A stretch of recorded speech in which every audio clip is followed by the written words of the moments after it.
notifications out. So, it is time to get rolling. Oh my goodness, it has been so long since we streamed last.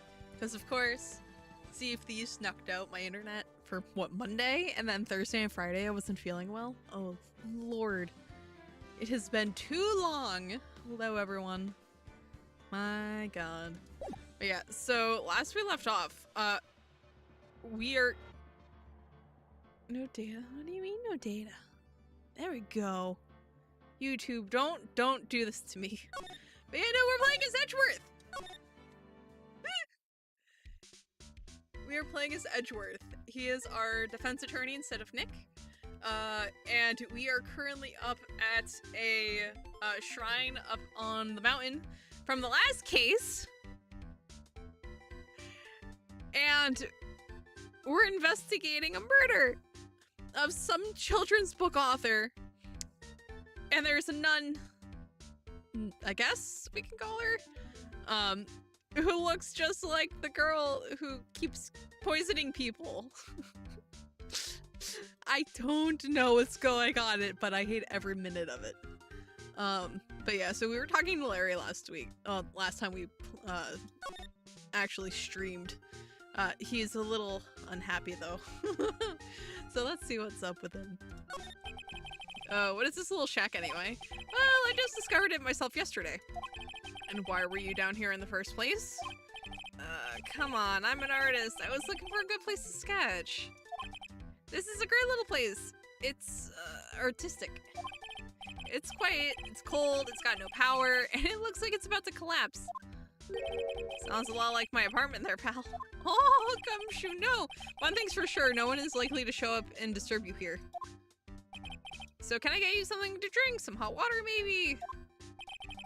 He's getting all buddy-buddy on us, sir. Oh, no. Listen to me, Edgy. You've got to do this. You've got to save Iris, who is the one accused of the murder and the one that looks strangely familiar, but no one seems to be able to place why.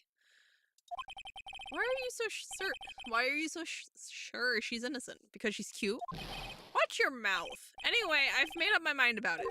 I'm going to marry that girl. Mr. Edgeworth is pretending he didn't hear you, so I'm gonna ask for him. Have you already asked this girl to marry you? No, not yet. But I can tell how she feels by the look in her eyes. She's got this, I really want to marry this man to carry me over the threshold. Look. Oh, Larry, no! Sir, no. I'm sure Nick would be surprised. He'd never imagined that I could marry such a beautiful girl like that. Something tells me he would be shocked indeed. That's why I didn't want her to do anything dangerous. I mean, what am I gonna do if she gets hurt? What is this guy trying to say? He lost me about a mile back. If we really want to know the answer to that, we're gonna have to drag him onto the witness stand. Oh no. Come to think of it, you still haven't answered my question. Where were you and what were you doing last night? Aw, man, don't you have anything else to talk about? With that kind of attitude, you'll never be a ladies' man like me. Oh, okay, chill out with the scary eyes, I got it. If you really want to know, last night, I saw something incredible. Something incredible? Oh, God. No, sir, absolutely not. Yeah, but let's not talk about that now. Let's talk about the good old days. What do you say? Come on, I'll pour you a nice cup of hot water. Why hasn't he realized that I absolutely despise talking about the good old days, especially with him? Oh, Edgeworth, no. Alright, let's examine what's around. What's this festive-looking ornament? It reminds me of our class in grade school. We used to have a lot of fun decorating the classroom with origami, remember? Oh, well, Oh, yeah, you were never any good at it. Really? Yeah, this guy was so bad he couldn't even fold $1, let alone a crane. Everyone tried to comfort him, but he would just sit there sobbing. Really? I would never have expected that. Be quiet already. I'll never forget the shame of that day. You want a crane? I can now make a perfect quarter-inch crane without a single flaw. Oh, the implication that he's just been grinding out cranes, like origami cranes, until he got it perfect. Oh my god, that's such an Edgeworth thing to do. You know, Edgy, nothing for nothing, but a quarter-inch crane without a single flaw is not easy. Yeah, that's quite a feat, Prosecutor Edgeworth. This is exactly why I hate childhood friends. Aww. This is the Eagle Reverser. It runs pretty fast, so it doesn't ice over, even in the winter. If it had ice over, Wright would have been in some serious trouble. Right about that. He would have landed on the ice and slid downstream to who knows where. Not exactly what I meant, but alright.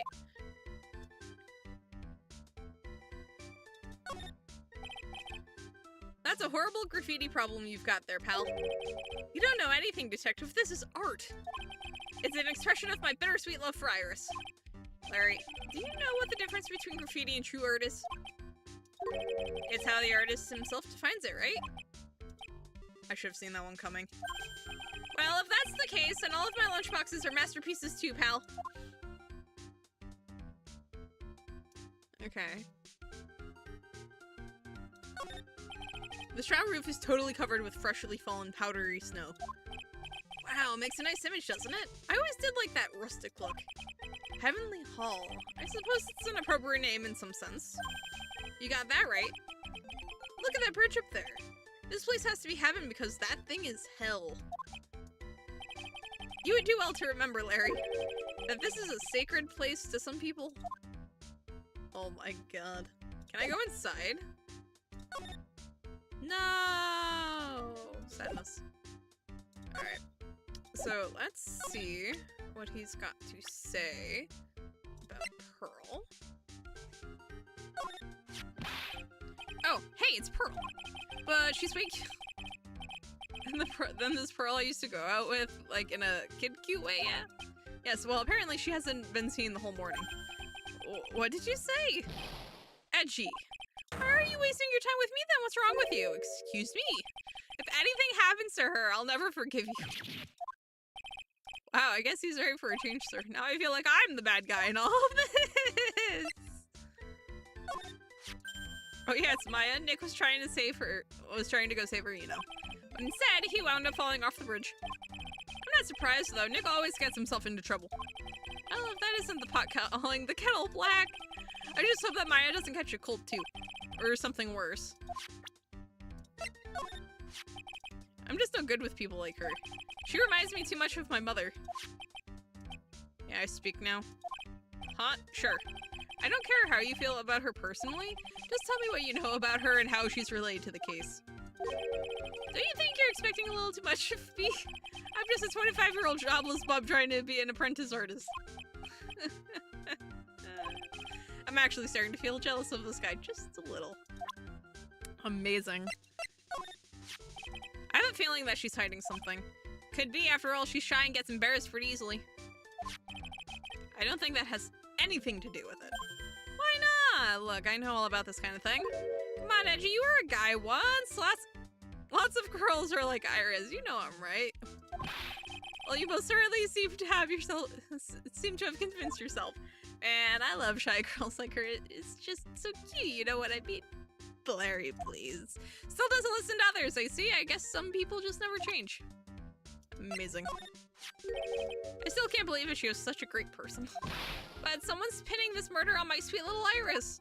Edgy, please, I'm counting on you. Well, frankly, I was hoping you could give me a little more than that. Well, then... I got it. I'll draw you a portrait. How about that? Since you're kind enough to offer, alright. Amazing. Alright.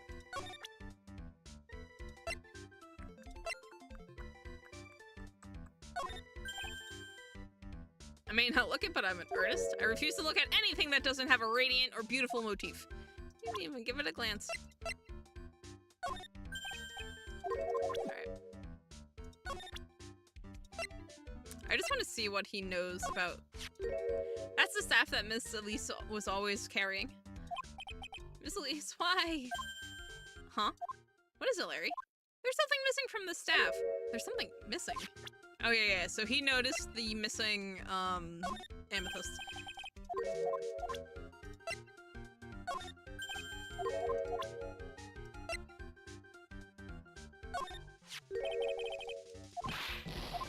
Alright.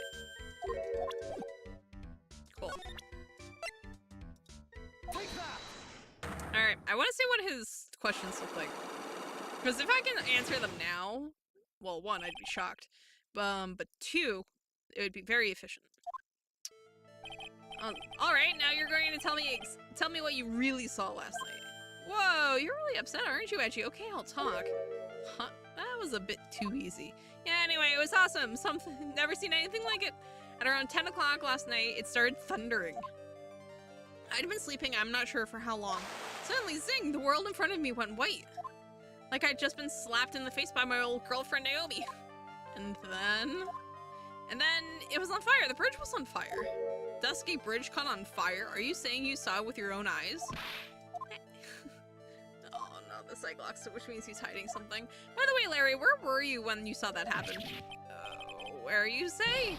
What do you mean? What do you mean, what do I mean? Just answer the question. I was in my own room by the main hall. Where else would I be? As usual, you're as transparent as an empty jelly jar. The problem, I suspect, lies there. There? What do you mean, there? It's possible for you to have seen lightning strike from your room.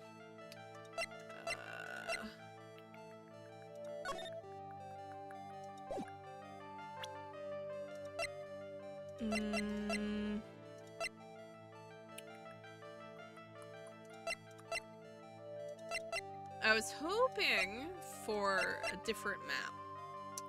I'm gonna try the map. This is a map of the area. Take a look around the vicinity of Hazakura Temple. What am I looking for? I think that should be fairly obvious. The main hall is surrounded by trees and it's impossible to see the bridge from here. Well, how about it? How about what? Do you feel like talking now? About what? It looks like it won't be that easy after all. You leave me no choice. I'll have to move on to the next step. You weren't in your room at the temple, so then where were you? You don't know that I wasn't in my room. So where was Larry and why was he there? If I've read the situation up to this point correctly, the answer is fairly obvious. Very well then, let's test my theory. The place you witnessed lightning strike Dusky Bridge from was, I'm assuming, here. Take that.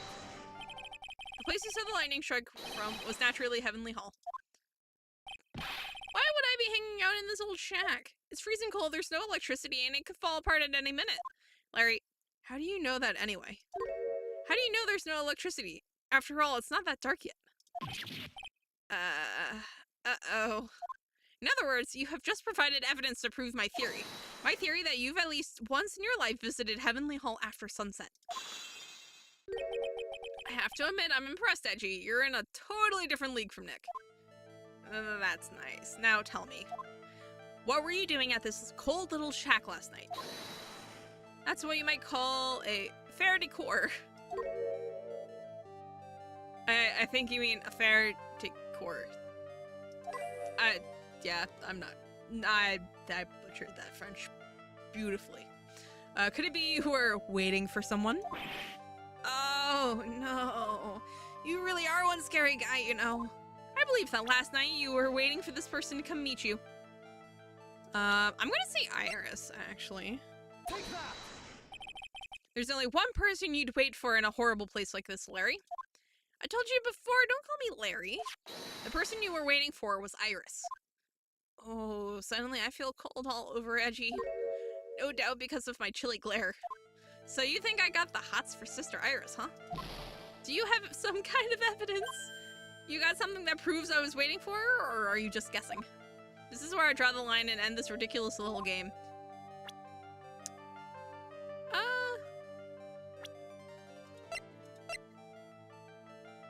So this said there's something I must talk to you about.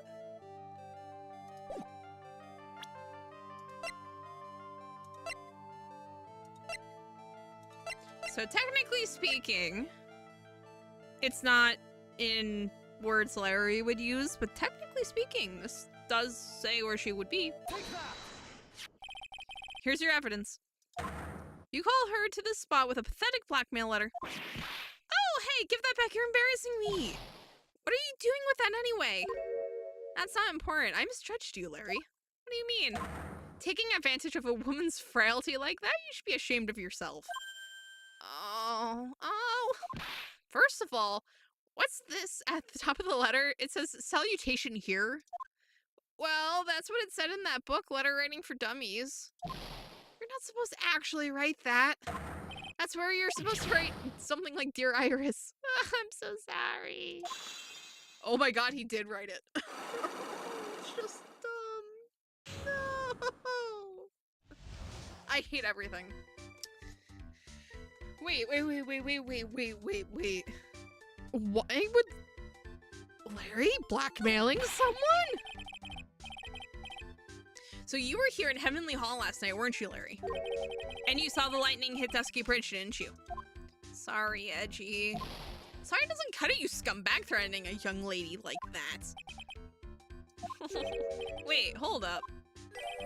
What now, pal? What are you talking about? What threatening stuff? I'll tell you what, you tried to scare Iris by threatening to expose her secret, pal.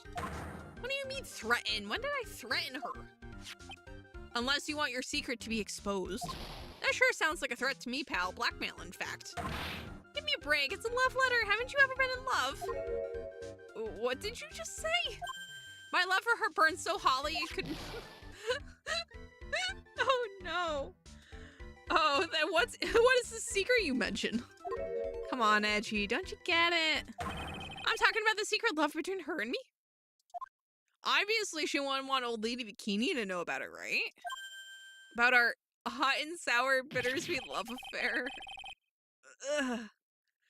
Alright, then why did you send a love letter in a business-like manila envelope? Give me a break. It's not my fault I didn't have any other envelopes. Yeesh. Then why were you so quick to apologize, pal? It's because Edgy gave me that scary look of his. What's wrong, Edgy? Why are you so quiet all of a sudden? That's it. That's what all those usual locks were about.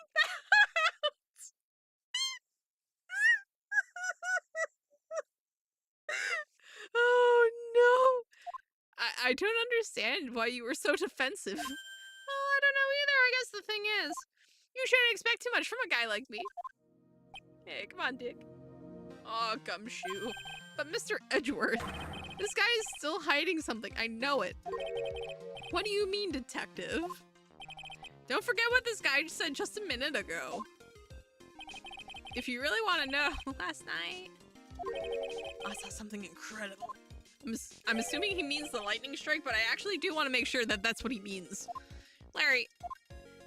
What? You're looking at me like a hungry dog that just found a bone. What was this something incredible you saw last night? You're going to tell me, Larry, one way or another. I already told you, didn't I? I saw lightning strike Dusky Bridge. Yes, and I believe it was the incredible sight you saw. But now that I think about it, something doesn't quite ring true. Oh, what doesn't? If that's all there is to your story, your heart wouldn't have had all those locks. Therefore, Larry, I do believe you saw something last night, something more incredible than lightning. What? When? Where? Why? How? Hey, what do you think you're doing? If you hide anything from Mr. Edgeworth, I'll arrest you on the spot, pal. Again? Oh my god. No! Relatable. Edgeworth is too relatable. Oh no. Oh, what's wrong, sir? Does this mean I have to do it all over again?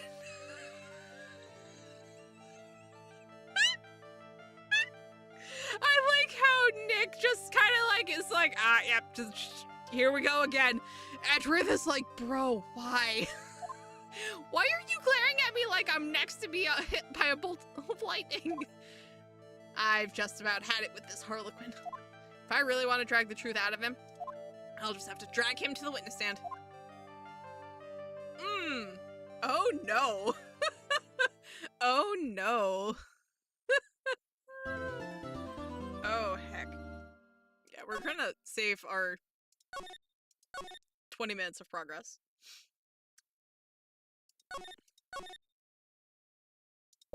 Just be sure it saves. Oh my, Mr. Loris feels that way about me? Apparently, he isn't aware of your real secret at all. This is no time to be embarrassed. I'm sorry. I'm just hardly accustomed to that sort of thing. Worry not, and in any case, whatever it was that he saw on the night of the incident, mark my words, I will drag it out of him. Does that mean Mr. Loris is the witness today? No. I believe that none will be the first to take the stand. Sister Bikini. She claims to have seen the very instant in which you carried out the crime. I just want to ask you one last time. It really wasn't you who killed Miss Elise... correct? It's like, what, Donim? Actually, you know what?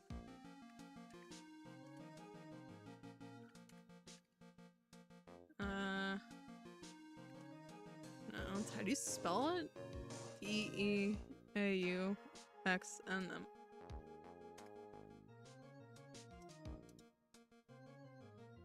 Wow, apparently no one can actually agree on how to pronounce that last name.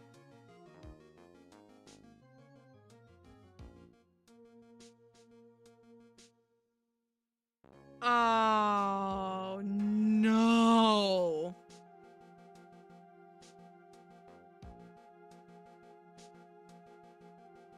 Okay, so there's a thread on Reddit from a couple years ago trying to figure out how people in the, the Phoenix Wright, Ace Attorney community say Larry's name for this particular case. It's a play on pseudonym. So, it's like Loris Dunim. Absolutely not. If I had a table to flip, I would. Because that is probably one of the worst jokes I've ever witnessed. Easily one of the worst jokes I've ever witnessed. I'm very glad I missed that joke.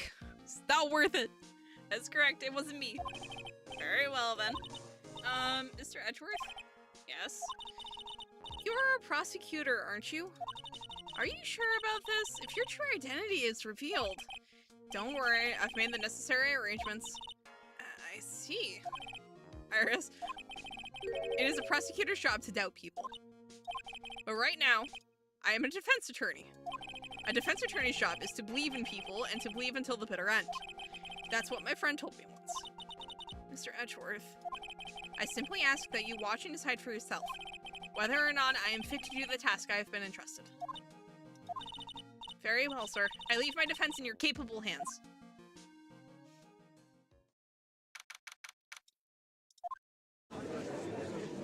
So, does that mean Edgeworth's going to be doing this case under a pseudonym? Court is now in session for the trial of Sister Iris of Hazakura Temple. The defense is ready, Your Honor. The defense does indeed appear to be ready. However, the same cannot be said for the prosecution in this case. Indeed. I'm not sure I like such a blatant waste of this court's time. An empty prosecutor's chair can only mean that the prosecutor has no confidence in their ability to prove their case. It would seem this case is already over before it had a chance to begin. I'm ready to announce my verdict at this time. This court finds the defendant. No. Hey! Hi, Franziska. What you doing here? Oh no. Wait. Oh no. Edgeworth versus Franziska von Karma? Oh, I'm sure this is gonna go great. And you are... Franziska von Karma, prosecuting prodigy. Von Karma, you say?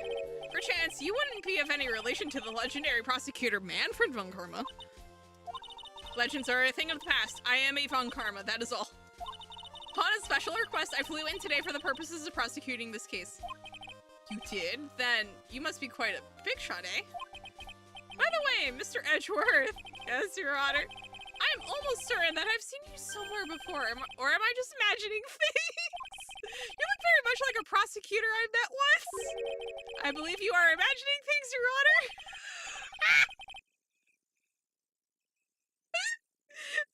Oh no. We're just going to abuse how stupid the judges in this universe are. Oh my god. It's beautiful. It's beautiful. Ms. Karma, do you have anything to say? There is no such weakling as this man among those of the prosecutor's office. Love her! There isn't, but I'm sure once before in this courtroom. I told you, there is no such weakling. What is that, a whip? I'm not sure I care for such a thing in my courtroom. Bailiff, remove that whip at— Hold it. I have no objection to the whip. What is going on? You don't? The prosecution can wield a whip or drink 17 cups of coffee, but there is still only one truth. That is what I stand here to prove today. Oh my god, this promises to be interesting, Miles Edgeworth. I had expected to face Phoenix Wright here today. But looking at you now, maybe this is what I have been waiting for all this time. Miles Edgeworth, I will not allow this chance to crush you slip through my fingers. Oh my god. I see you brought your flair for the histrionic. Allow me to add to things I'm not sure about. People acting bizarrely in my court. The stage is set. I'll continue with the proceedings, Your Honor.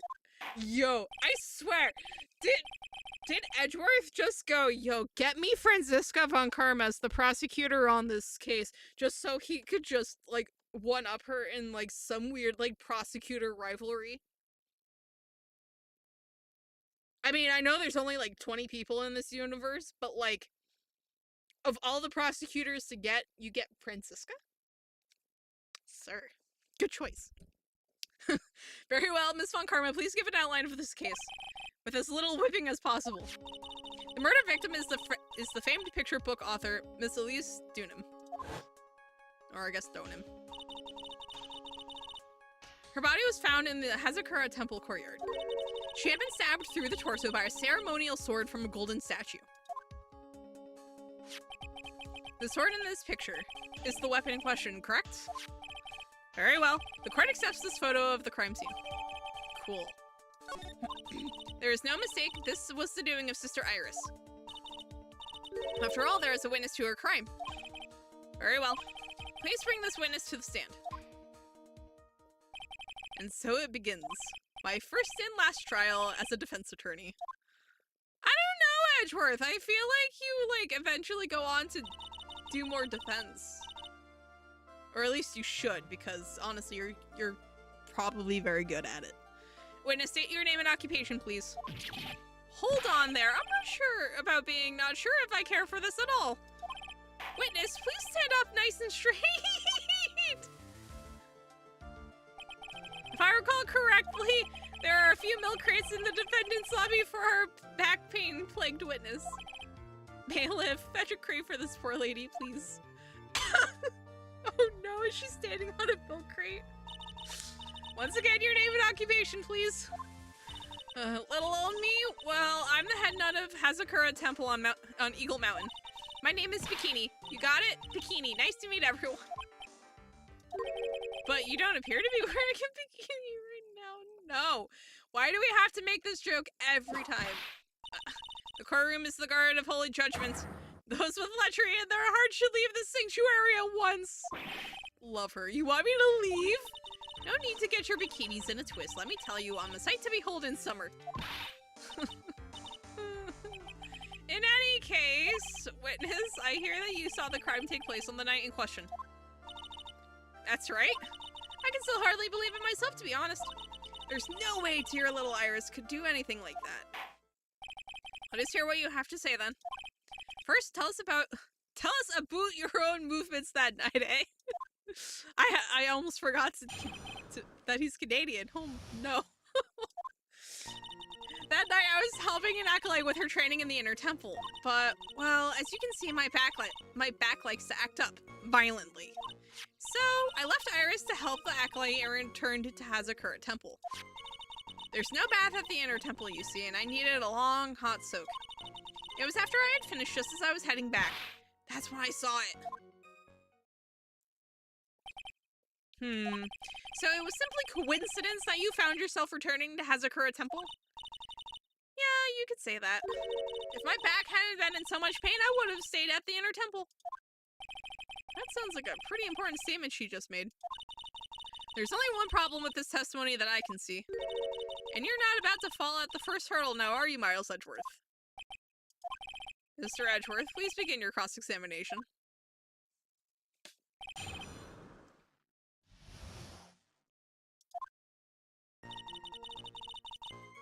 Hold it! What is this inner temple? Well, see, conversing with the spirits is what we train people to do. Oh, is what we train people to do, right? We'll be the ones asking you the questions, madam. In order to do that, a place strong in spiritual power is required. There's a small temple across Dusky Bridge called the Inner Temple. Acolytes will spend an entire night there to undergo intense training. And how exactly do you help with this how exactly do you help with this process? It is all quite exacting. It can't be performed without a nun supervising. Like a tutor watching to make sure a spoiled child studies. A tutor with a whip in your case.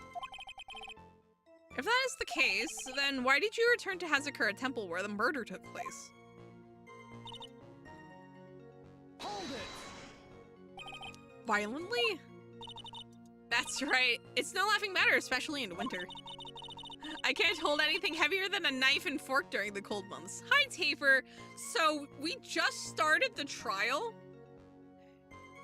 And we have Franziska von Karma as the prosecutor? And the Canadian judge. And we have abused the fact that he's stupid and Franziska is not.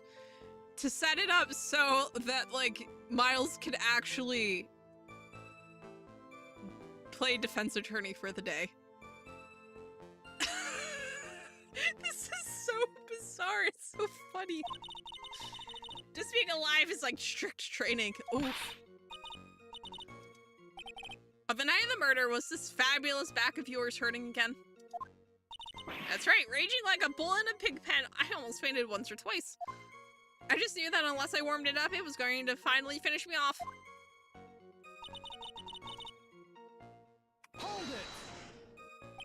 You left Iris to help with what? What do you think? The Acolyte's training, of course. Alright. She said something in there, and of course my mouse double-clicked. Wasn't it your place to remain with the disciple? Well, the job is simply to watch over the Acolytes so they don't pass away! Just to confirm this point again, that night, you met Iris in the Inner Temple, correct? This reminds me, a few days ago, the Ace Attorney Twitter account made a post calling Miles and Franziska adoptive siblings that replaced it with another that said foster siblings. Ayo? Ayo? Oh, that's cute. Especially since, at least in the game so far, all we know is that Miles was, like, mentored by Manfred. So, that to have them be basically siblings is like, you know what? That makes sense. That makes sense. Just to have them, you know, siblings. And honestly, that's just going to make, like, they have good energy together, which is, like, kind of like, Nick and Edgeworth, but just, you know, two prosecutors who are actually good at their jobs. Like, just facing off against one another. It's gonna be great. She's a gentle, honest girl. She's never once failed to follow my directions. Okay. Hold it! So you returned to Hazakura Temple in order to take a bath? My back is to blame for everything. It's a do or be done in kind of world, after all. How long were you in the bath for, if you don't mind me asking? My, what a filthy little rogue you are! I know it's on your mind! I bet your next question is going to be where exactly did you— oh no! Well, this is why you have to watch the young ones! What are you going on about? Pathetic Miles Edgeworth! The lowest of the low. Is there some sort of kick me sign stuck to the defense's bench? Yes! And you have abused that sign how many times?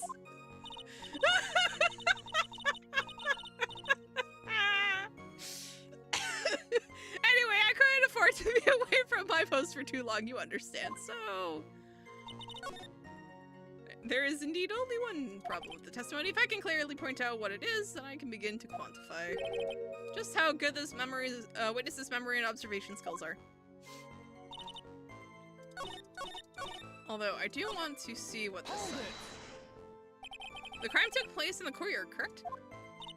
When you go from my room to the main hall, you have to take a winding hallway from which you can see the courtyard. That's right. In other words, it was pure coincidence that the witness saw the crime taking place before her eyes. There was no complicated setup in this case. That certainly seems to be true. Alright.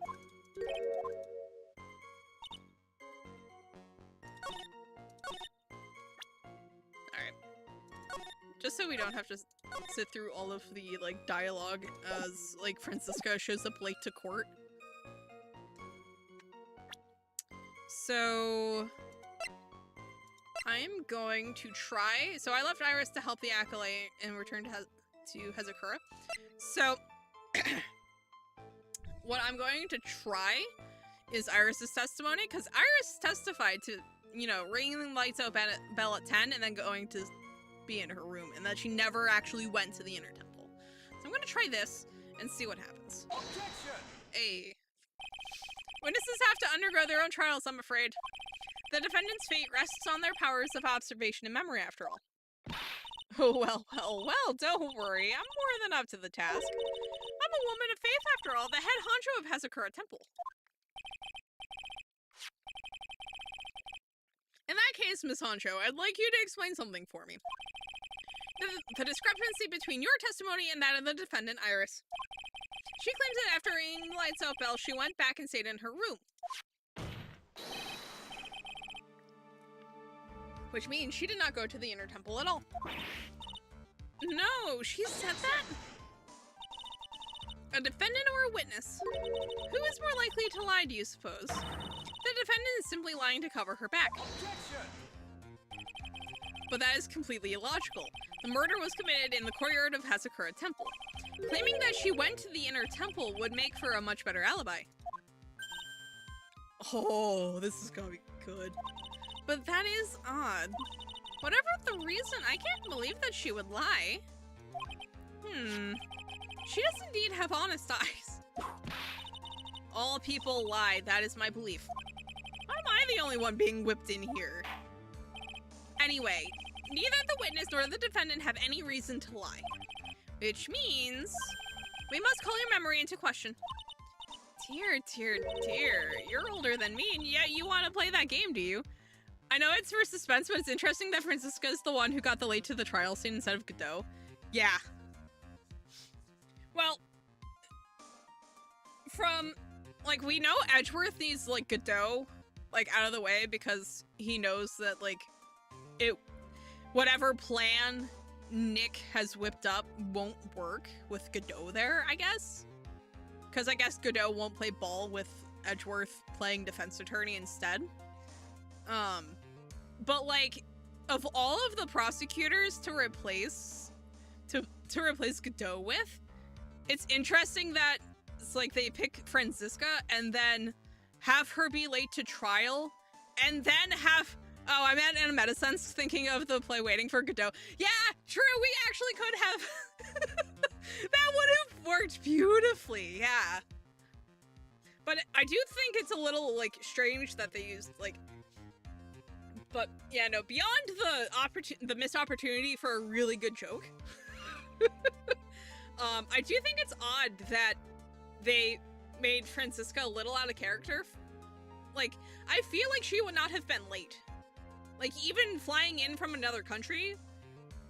Now, the only way she would be late is, like, if it was, like, the only plane she could have taken.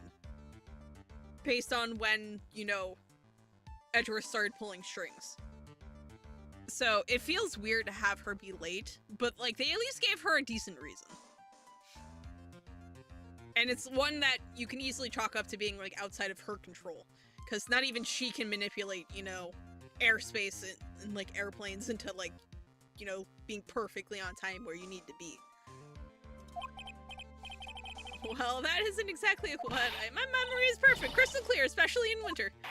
Is it though? Because you spend so much of your time in pain. Then I suppose it's too early to end this cross-examination, eh? Mr. Edgeworth, if you are going to question the memory of this witness, you will need to show me a more decisive piece of evidence. Understood, Your Honor. I was naive to think that alone would do the trick.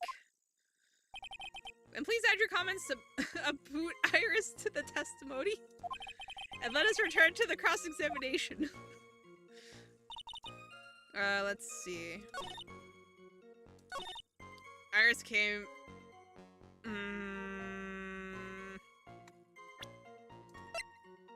Objection! Witness, let's get one thing straight. The defendant whom you claim to have met, she was wearing this demon warding hood, correct? Of course!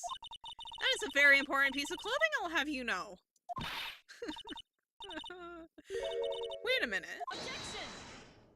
Hold it right there. Why do you have that? That's the question of the day now, isn't it, Ms. Von Karma? I'll have you know that this hood was given to someone as a gift that night, before the lights out bell was rung. What? You know where I'm going with this, don't you? If the witness had seen the defendant as she claims, then the Iris she saw should have been missing this very hood. Well, ah! It's not a bad feeling at all exposing contradictions like this. Now I understand that happy look on Wright's face every time he does it. Order! Sister. This hood, you have spare ones around the temple, don't you? Spares? Well, I do tend to make too many of them. I see. A stockpile. A surplus of hoods, eh? Each nun is only given one. This should be the only hood that Iris owned. And this is quite strange. If there was a surplus of hoods, then she could have worn one of those. There is no contradiction here. I'm sorry to break this to you, Miss Von Karma, but you won't get away that easily. Discrepancies such as this will sow seeds in any human heart. The seeds of doubt. Witness, while I don't wish to call your testimony into doubt, you must give every detail with precision. I'm not sure I'm comfortable going along with this. Sister, you shall continue with your testimony. Tell us what you saw after finishing your bath on your way back to the inner temple. Those seeds of doubt are sprouting in the judge's heart. They just need a little more stimulation to bear fruit. Contradictory stimulation. Why are we like this, Edgeworth? Why? After I finished my bath around 11 and I thought I should return to the inner temple. And as I was walking back, I heard a noise from the courtyard. I took a look, and Iris was, oh, Mystic Elise. And with that sort of all things, Mystic Elise was staying in the corner room, which faces out onto the courtyard. The stabbing I saw must have occurred after she was pushed out of her window. You saw a truly terrible sight, didn't you? If I was in your place, then it would be much like Miss Von Karma whipping Mr. Edgeworth into in court. And me seeing it all from this very chair. Well, something like that. This judge. His imagination is about as vivid and creative as Detective Gumshoe. I would look the fool if I commented on such foolishness. Anyway, this case is mine, Miles Edgeworth. Calling everyone by their full name. Can't you do something about that habit of yours? Oh no. Alright. Hold it! How far is it from your room to the inner temple? Let me think a moment. About 20 minutes on these stumps of mine? It's about 15 minutes to Dusky Bridge from Hazakura Temple. The inner temple is just beyond the bridge. Still, you never made it back there that night, did you? That's right. I was heading along the walkway toward the main hall.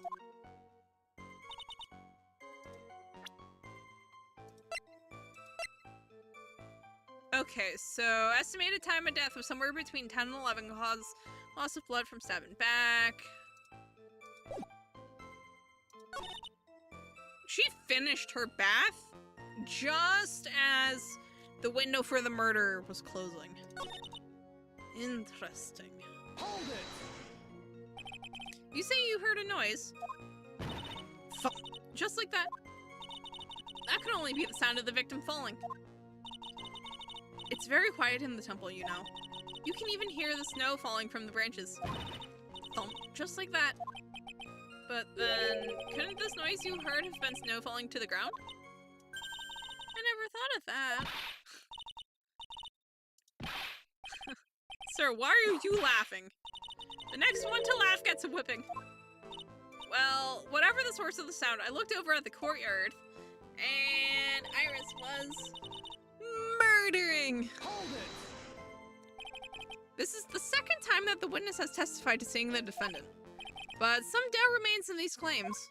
Hey, just what does that mean? Just because you're a good-looking young man doesn't give you the right to...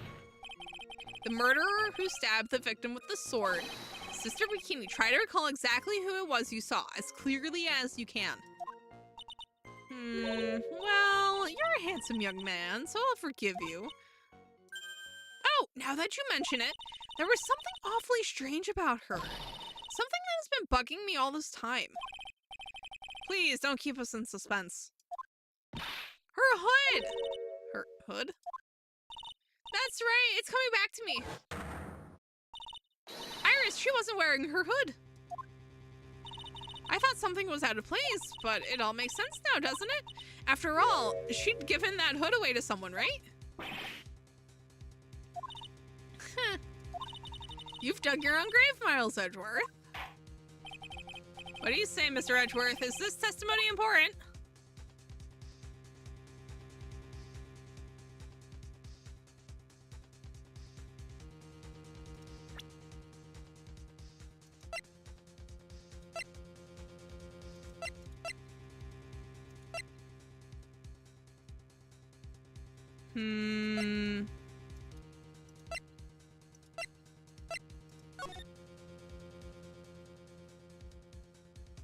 I just realized she's wearing sandals in the snow.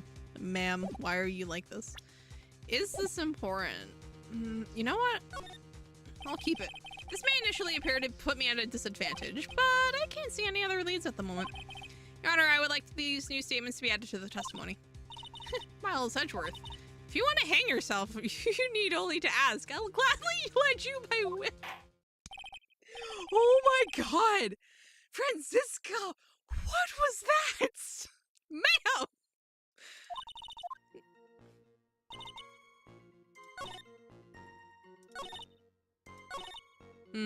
I wonder, do you still say...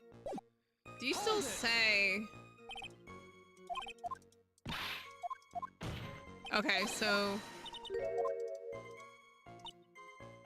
Okay, so it just fast forwards to here. Hold it! Are you sure about that? Yes. After all, we always wear the same clothes. Ah, I don't mean because we're poor, you understand. It's our style. Yes, that's it. There's absolutely no need to explain yourself. Anyway, she looked different from normal, so that really stuck out. Like me holding a whippet puppy instead of my whip. Aw, at least then it might bite you and not someone else. Oh no. Iris did have her hood on, I'm sure of it. Very well. Now, please tell us about the victim, eh? Oh my god. The Canadian judge. The room the victim was staying in overlooked the courtyard, correct? Which means the victim's room was on the second floor. No, Hezekara Temple is a single-story building. But the mountain itself slopes downward, which elevates the main gate side of the temple and the guest rooms in the back to about the height of a two-story building. I see. And the victim was staying in one of these elevated rooms, correct? Yes, I should know. I'm the one who carried her things to her room after all. Hold it. What makes you so sure of all this? It's just like I told you earlier. I heard a noise from the courtyard, okay? Thump, just like that. You're one smart sister, I'll give you that. The autopsy report states that the victim's body was covered in bruises, indicating a fall from around 10 feet in height. Oh my god, the milk crate. It appears that the witness was not mistaken then. Yep, I'm more than just a pretty face, especially in winter. I'm a woman of faith after all, the head honcho of Hazakura Temple. Ma'am, we know. There's only 2 of them working there. What's wrong, Miles Edgeworth? No snappy comeback remark?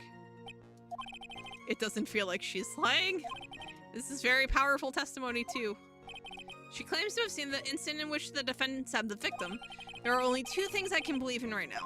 My client Iris and my own abilities as the defense attorney. Great. I'm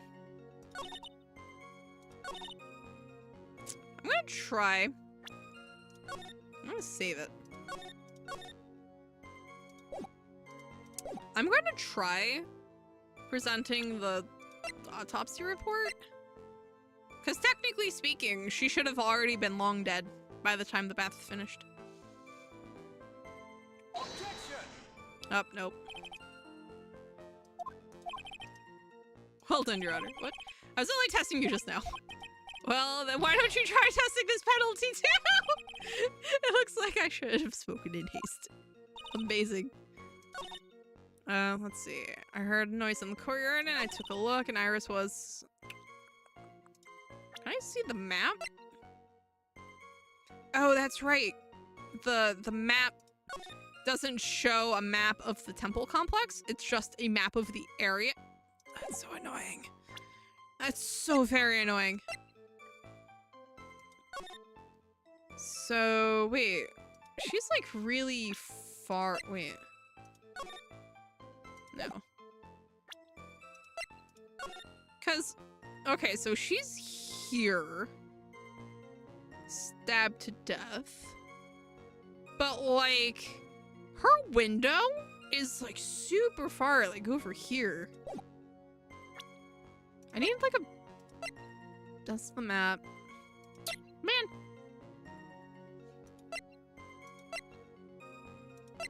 I wish there was a better picture of the courtyard because, like, her room is, like, way over here somewhere. Like, off. Way off here. Also, where is her staff?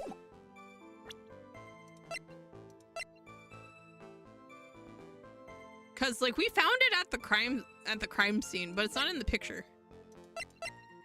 Let's see.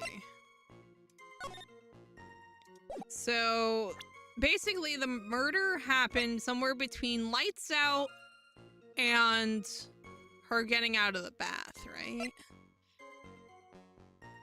Has the victim's blood and the suspect's fingerprints on it. That's not great for us in general. Let's see. Has her fingerprints on it.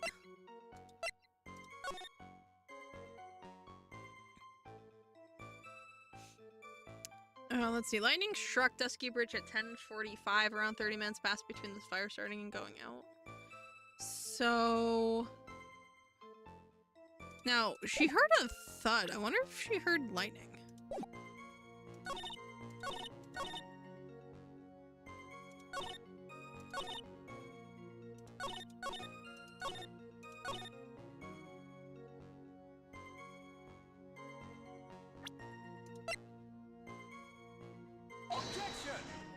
No. Okay. Don't get smart with me. Get smart with this penalty. Amazing. Let's see. And with that sort of all things... Now that you mention it, Iris didn't have her hood on. Mr. Elise was staying in the corner room which faces out onto the courtyard. The stabbing must have taken...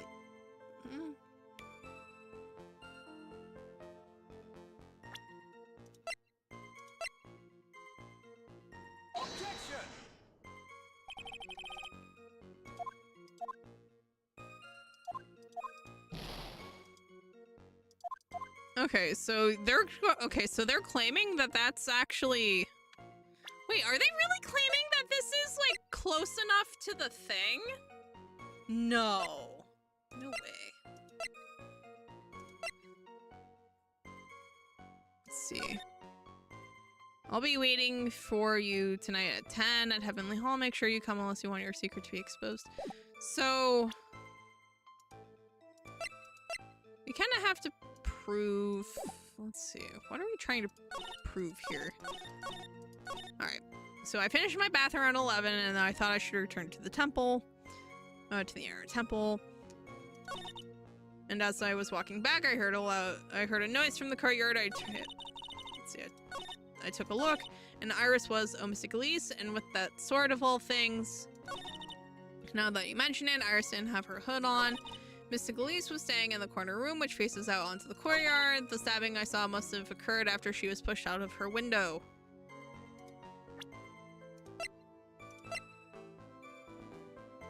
Okay, so apparently our copy of the autopsy report doesn't mention the bruises, but they are apparently there. So let's see, what do we have? Victim's staff, carried by Elise when she was alive, has her fingerprints on it. The apparent murder weapon has the victim's blood and the suspect's fingerprints on it. Hanging scroll is useless, received before the lights out bell the night of the crime, protects from evil spirits.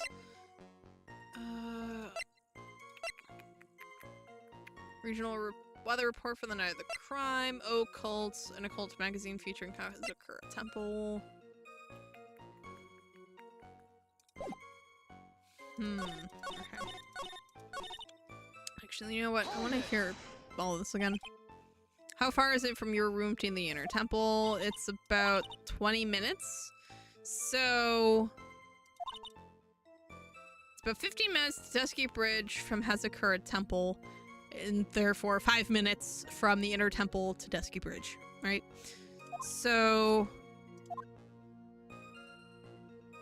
she leaves.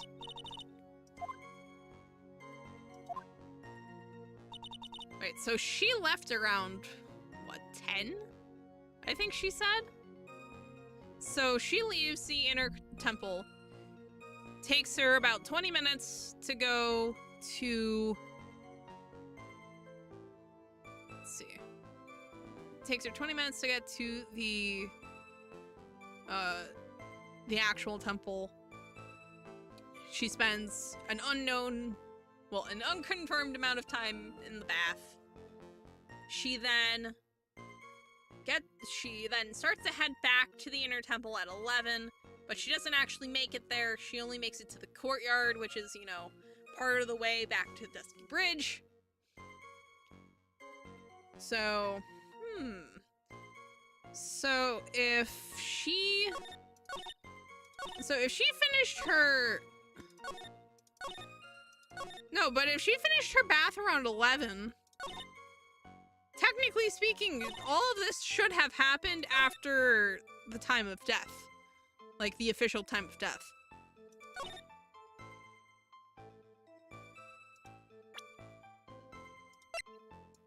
Where's that autopsy report again? Loss of blood from stabbing back. Body fell 10 feet.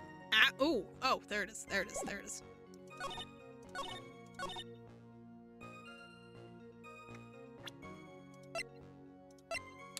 Bam. I'm only a little dumb. Or at least maybe a little tired. Impressive logic, that's what I'd like to say anyway.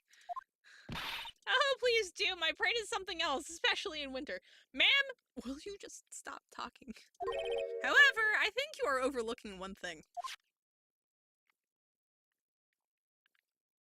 Ms. Von Karma, would you be so kind as to take another look at the autopsy report? The autopsy report? The victim did fall from a height of 10 feet. However, this fall was after she was killed.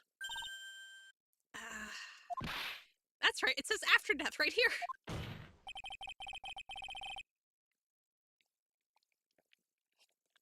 The scene the witness claims to have seen is contradictory. If the defendant stabbed and killed the victim there in the courtyard, how did the victim then go on to take a 10-foot fall? Also, I'm pretty sure there was like minimal blood in the courtyard. It's just like the stab through with the sword. The victim was killed and then fell. If that is the case, then the victim must have been killed in her room, don't you agree? That is the logical conclusion. Yes, that's right. The victim must have been stabbed by the defendant in her own room. And she was then thrown out of her window down into the courtyard below. Were there any signs of a struggle in Miss Dunham's room? She was stabbed with a sword. That would leave a bloodstain, wouldn't you agree? Well, Miss Von Karma, was there any blood? No traces of blood were found in the victim's room. Your whip has just caused traces of blood to be found on my glorious playoff beard. Oh no. I'm sure there's no need for me to go over this, as I'm sure Your Honor is well aware of when a stab wound produces the most blood.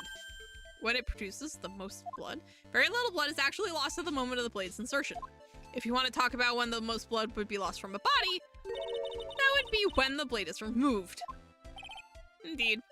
With the weapon still in place, it acts like a lid on the wound. That's true. With the weapon still in the body, there wouldn't be much bleeding. A perfectly reasonable line of thinking. I mean, there'd still be some. We have to come to a conclusion then. The victim was thrown out of the window with the sword still in place. This removes all of the contradictions. I mean, not really. Order. I must admit that this is a probable version of events. I'd expect no less from Franziska von Karma. She locates and takes control of every vital point. It seems that we need a clearer testimony from the witness. Remove all supposition on your part and please tell us only the facts. Witness, please. We remain standing on the crate. Don't go selling me short now. The weight of winter snow has bent me out of shape, especially my back and my mood. Sister, please give us your testimony. I will give you a vigorous massage once we are finished here. With the whip? Oh boy. Alright.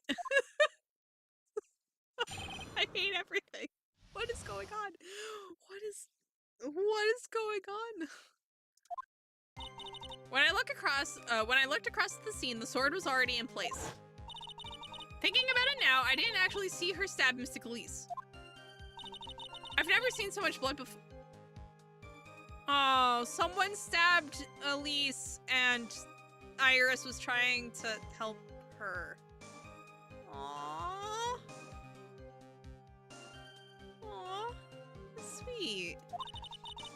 That's when I fainted. You can't blame me, can you? And when I awoke, Mystic Amy was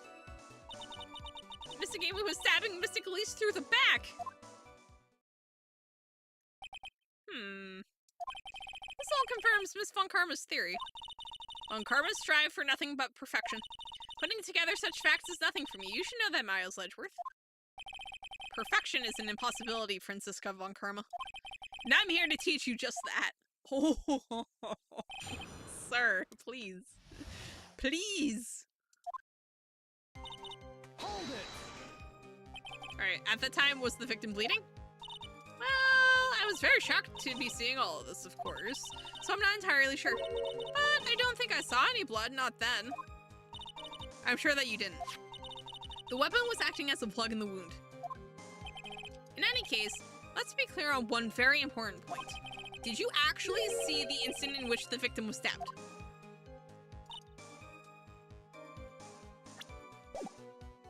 Hold it. Think carefully, this is very important. It's Iris we are talking about here. I'm thinking for all I'm worth. No, when I looked over, the sword was already in Mystic Elise's body. It might not be conclusive, but this testimony supports her theory. The victim was stabbed in her room and then dropped into the courtyard. I think this proves it rather well. I've never seen so much blood before. Hold it. So you're saying that you saw the victim's blood? That's right, some of it had splattered onto Iris too.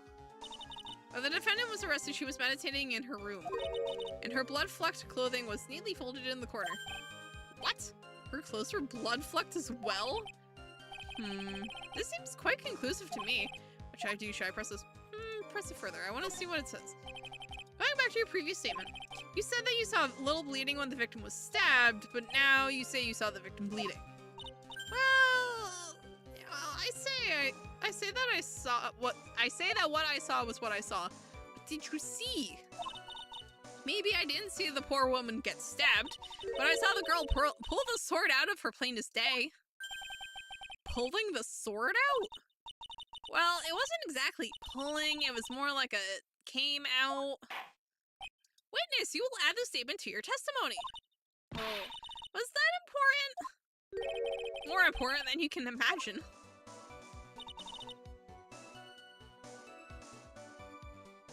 Plunged into the...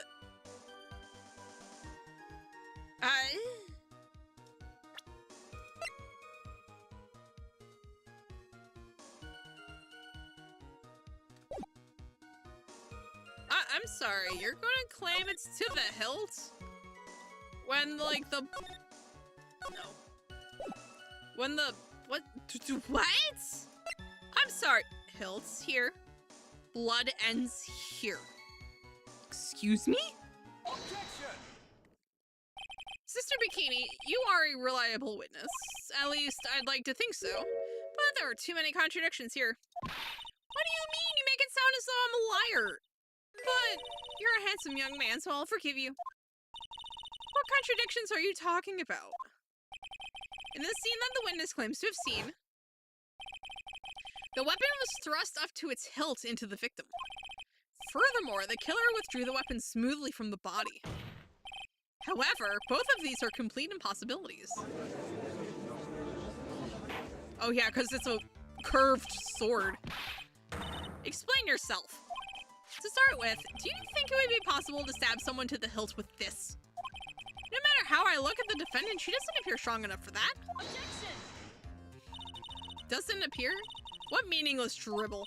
I too may appear to be weak and frail, but I can crush men under my heel and make them weep should I choose so. The objection stands. I wept a little back there, I must admit. Objection! That isn't the only issue here. If this sword was truly stabbed into the body up to the hilt, well, just look at all the branches on it. It certainly would not come out smoothly. We also have the problem of the amount of bleeding. It's true that when a blade is left in a body, it acts as a plug of sorts. However, when the weapon is shaped like this, it's an entire different story. The wound would be too large for the blade to completely stop the bleeding. Objection! That's nothing more than conjecture. In reality, the victim was stabbed with the 7-branching blade. Even a weapon of this nature may still sometimes slide out smoothly and may still sometimes stop the blood loss. Objection! I'm not finished. There is still one more conclusive contradiction. You've still got more? This one is simple. If the sword really was thrust in all the way to the hilt, why is there only blood on the tip of it? I like how he goes for all these really complicated ones, and then the final one is like, you know, if the blood was supposedly all the way up here, then why is it actually only down here? And she's just like, why did I never think of this? Oh no. If this witness is telling the truth, then there should be blood along the entire length of the sword. No. Francisca, you're smarter than this. I know you're stupid for plot reasons, but come on. Bravo, Miles Edgeworth. Raising this many contradictions from a single piece of evidence. All the other attorneys I know could maybe manage one if that. But what does this all mean? You have proven contradictions regarding the murder weapon, but having come this far, there can only be one answer. And that is... the weapon used to kill the victim was not... Oh, what? A foolishly foolish idea born from the foolish mind of a foolhardy foolish fool. Let's examine this again. What was it that made us think the sword was the murder weapon? Oh, well... it's because Mystic Amy was holding it. Exactly. However, if we reflect on this, that is the only basis we have to assume such a thing. The impression left by the scene was just too strong. That is what influenced us. It influenced us to believe that the sword was the murder weapon. Oh no. Wait, so that means the murder weapon's still out there. So maybe it was not the murder weapon. Even if that is the case, it changes nothing, Miles Edgeworth. The sister here saw everything. She saw the defendant stab the victim with a sword-like object. That's true, your response, Mr. Edgeworth. If that is so, I would like the prosecution to answer the obvious question it raises. The obvious question? Yes, namely, where did the real murder weapon disappear to? It goes without saying that the police searched the main hall and the surrounding area. Perhaps the prosecution can enlighten us as to if a sword-like object was found. That's... Answer the question, Ms. Von Karma. No evidence of that kind was found. Another mystery to throw onto the pile. A trial without a murder weapon is a tricky beast. Excuse me, could I say something? I just remembered something, actually. What is it, sister?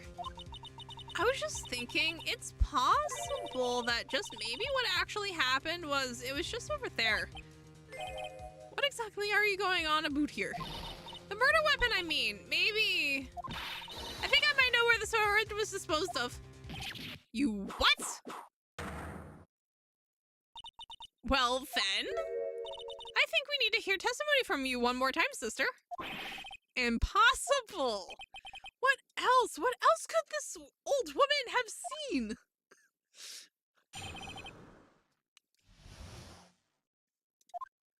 Edgeworth in his, like, long-suffering state. Oh my god. This poor man. Now he knows what Nick's constantly going through. I saw the murder at around 11 p.m. And after asking that it be reported, I went out to the main gate. And there I saw tracks. Tracks that indicated the snowmobile had been used. It takes 15 minutes to walk to Dusky Bridge, but less than 5 using one of those. Maybe they threw the weapon into Eagle River and came back while I was knocked out? Iris could have done that. She can drive a snowmobile after all. Witness, please tell us everything you know right away next time. Well, I'm not in the best of shape, what with my back and my age, you know. Quite. There were indeed snowmobile tracks in front of the main gate. Here's a photograph. There's also footprints. Actually, there's only one set. Okay, so I was gonna say there's only one set of snowmobile tracks, but it was actively snowing. It was actively thunder snowing. The tracks begin in front of Hazakura Temple and run all the way to Dusky Bridge. That solves your pesky little problem, yes? The Eagle River's current is quite swift, meaning that it doesn't freeze over in winter, making it the perfect place to dispose of the murder weapon. Did she really go to the river to dispose of the murder weapon? Mr. Edgeworth, your cross-examination, please.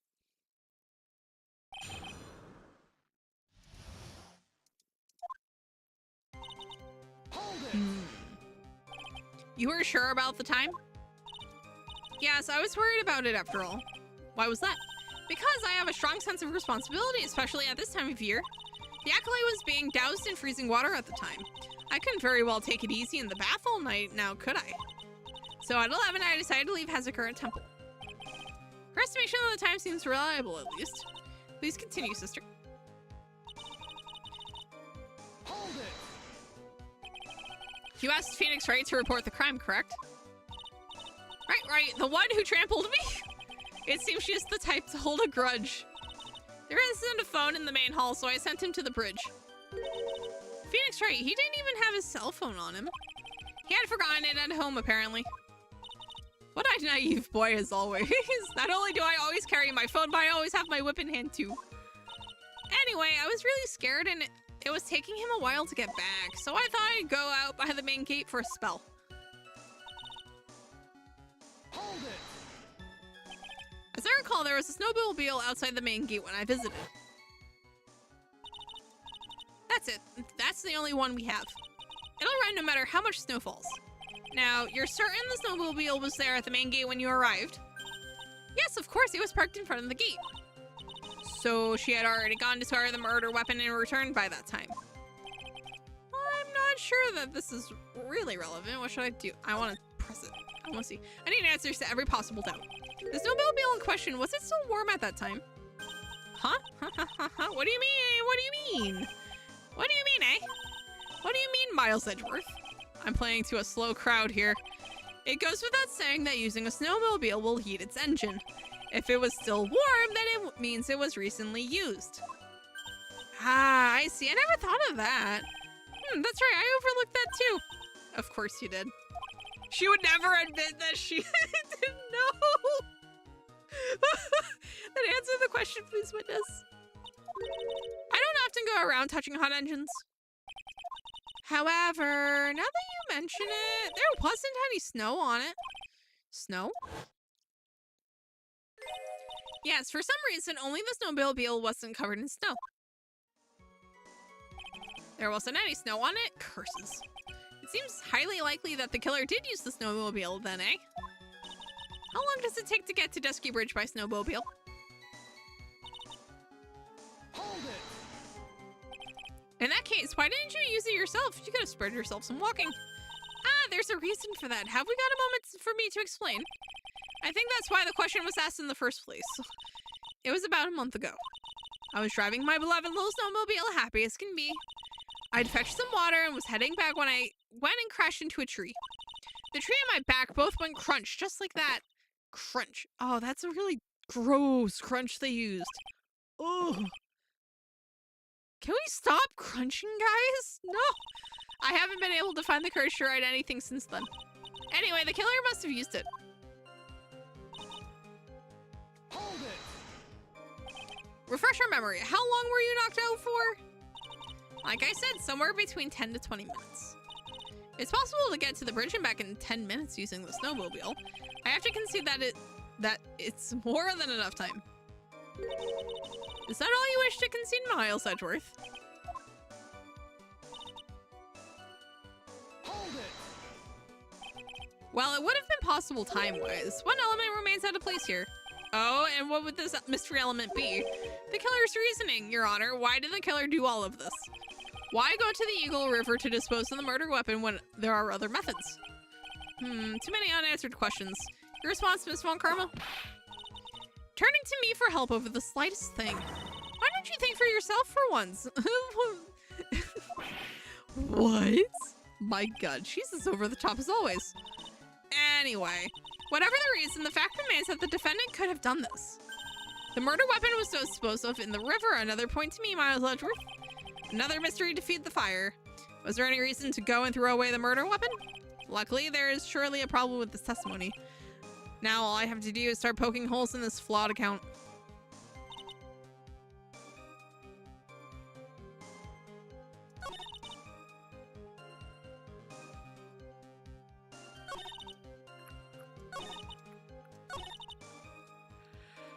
Okay, so if the murder was at 10, could have been knocked out. Well, no. If the murder was at 11, she was knocked out until like 11:10.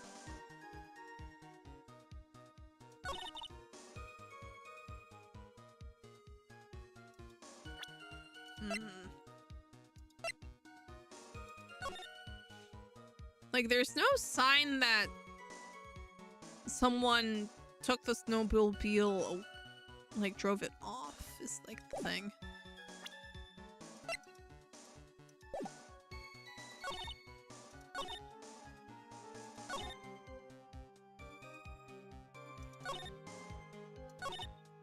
So, I mean, I believe that it was used. The thing is, though, is that I don't believe it was used in the direction that they're thinking it was.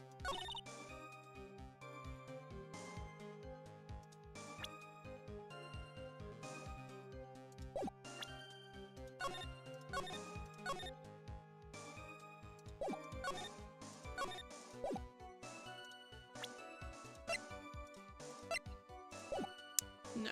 Stop it. Objection. I admit this photograph proves something. It It proves that the snowmobile was used on the night of the murder.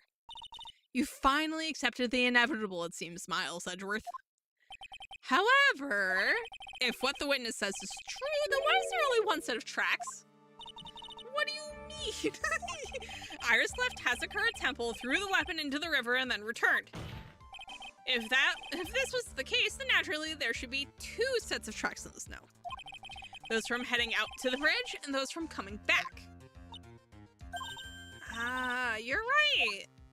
You are forgetting one thing, Miles Edgeworth. On the night of the murder, it was snowing. The tracks leading to the bridge were erased by the snowfall. This removes your precious contradiction now, doesn't it? I see. Well, she was at the river. The snow stopped, leaving just the return tracks in the snow. What do you have to say now, Miles Edgeworth? When... Yeah, the snow would have stopped long before the murder. That's the thing. Is there a flaw in her theory?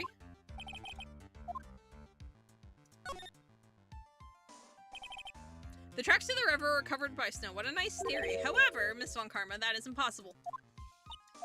Would you care to explain why there is a rude index finger currently pointed in my general direction? No need. The evidence will do all of the talking for me. On the night of the murder, the killer went to and returned from Dusky Bridge in order to dispose of the murder weapon. The outgoing tracks were erased by snow, or so claims Miss Von Karma. Mr. Edgeworth, present your evidence to the contrary, eh?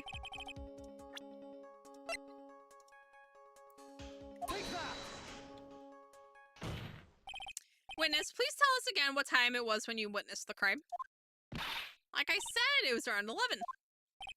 Of course, this means that the weapon was thrown away after that time, correct? On that note, please take a look at this data. It is the weather report for Eagle Mountain on the night of the murder. The weather report? Snow started to fall at 7 p.m., but it stopped around 10:50. Therefore, when the sister witnessed the crime at 11 p.m., the snow had already stopped falling. It is impossible for any tracks made after that time to have been covered up. Look at that. Order. Very well then. It looks like Miss Von Karma's claim has been snowed in. It's too soon to be closing this trial due to snow. Miles Edgeworth, how pathetic of you to rely on the weather of all things. Answer me this then. When is a weather report ever correct? No, you've got it all wrong. This isn't a forecast, this is actual data. Forecast data, all weather reports have some inaccuracies. May have still been snowing in the vicinity well past 11 p.m. It's true, we cannot be totally sure, eh? What? How did she pull that off? It had stopped snowing at Hazakura Temple when the murder took place. You need to provide conclusive evidence of this. I've come this far, there's no doubt. I too cannot allow any doubt to remain concerning this testimony. You can't back down, can you? Such a perfectionist, Miles Edgeworth. Very well then, Mr. Edgeworth. Where's your evidence that it had already stopped snowing when the victim was killed?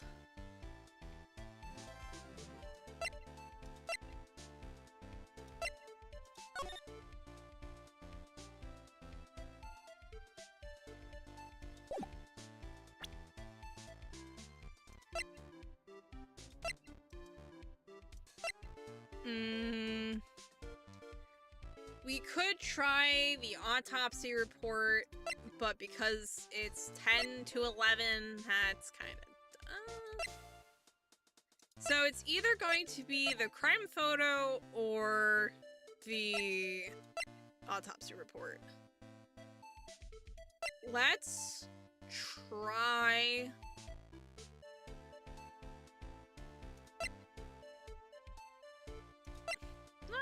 You know what, let's try the crime photo. Take that! Ultimately, it all comes down to one point. That being, whether or not it was snowing in that courtyard when the victim was stabbed. That's right, but proving that is incredibly easy. If we want to know whether it was snowing or not, this photo will tell us everything. Of course, I'm referring to the photo of the crime scene.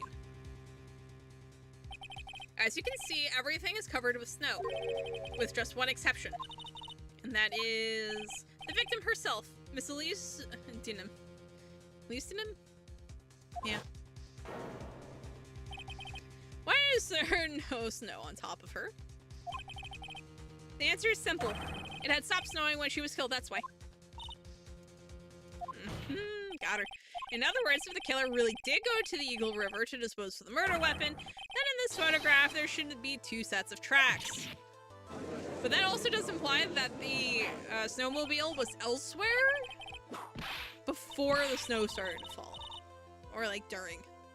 Just what are you suggesting, Miles Edgeworth? To be honest, I am not entirely sure myself, but this is simply what all of the facts point to.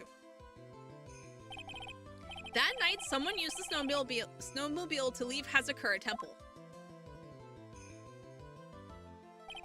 From the tracks left, it can be understood that they were heading for Dusky Bridge. At that time, it was still snowing. Of course it was, because those tracks were erased by the snow. Then, when this person returned to Hazakura Temple, the snow had stopped. Thus, the return tracks remained. Also, someone walked out. Can I say something? This all sounds a bit fishy to me. What does, sister? There is only one key for the snowmobile. Furthermore, on the night in question, we know that the defendant had it. The key was found in her room after the murder. Which can only mean that night, Iris used the snowmobile to go to the inner temple. But Iris said that she never went there. I should probably press on this point some more when I get the chance. The snowmobile can't cross the suspension bridge, so she must have left it on the Hazakura side of the bridge and crossed on foot. That sounds right, but what's odd is when I left Iris and returned to Hazakura Temple,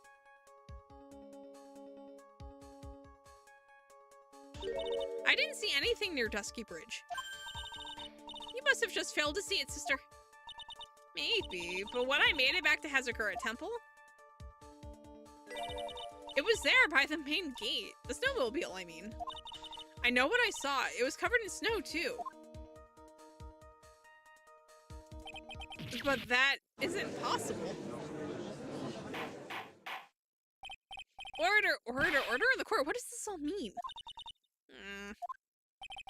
So then, what was the snowmobile used for? It wasn't taken by the defendant when she went to the inner temple. If it had been, then the witness couldn't possibly have seen it by the gate. Furthermore, it wasn't used by the killer to dispose of the murder weapon. If that was the case, there should be 2 sets of tracks in this photo. All we know is this. After it stopped snowing, someone used the snowmobile to return to Hazakura Temple. I never thought a simple snowmobile could cause so much trouble. I think we've learned all we can from this witness. Yes, I've nothing more to add. I've told you everything that I know.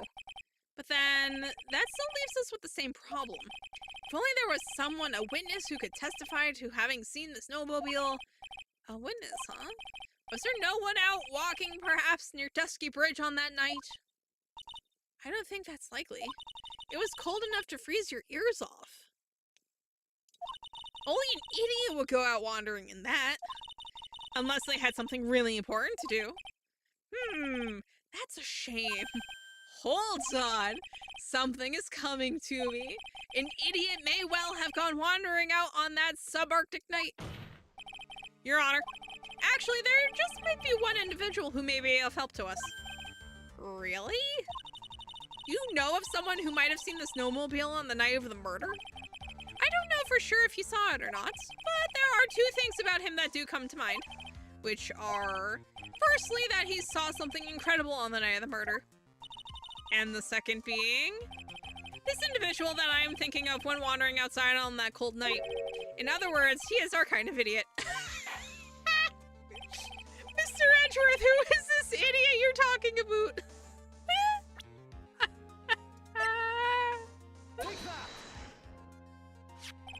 This guy must be a product of Jean-Luc de la Dux. Guide to Obnoxious French Painting.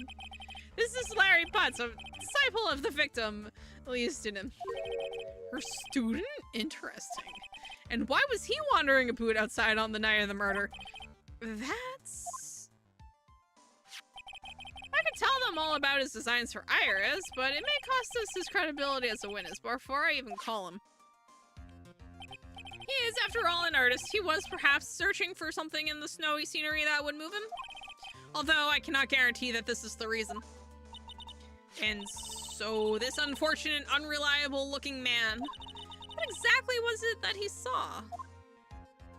Your guess is as good as mine, Francisca. I intend to extract that from him right here in this courtroom. Summon this youth as a witness immediately. I have no choice, do I? I believe he is in the gallery for this trial. It will not take long to summon him. Very well. Larry, you may have escaped me yesterday, but today I'm going to get everything out of you. Oh, we're now adjourned for a 20-minute break. Miss Von Karma, please see to preparing the next witness. Understood, Your Honor. Good. Well, then, court is now in recess. Oh, this is going to be madness.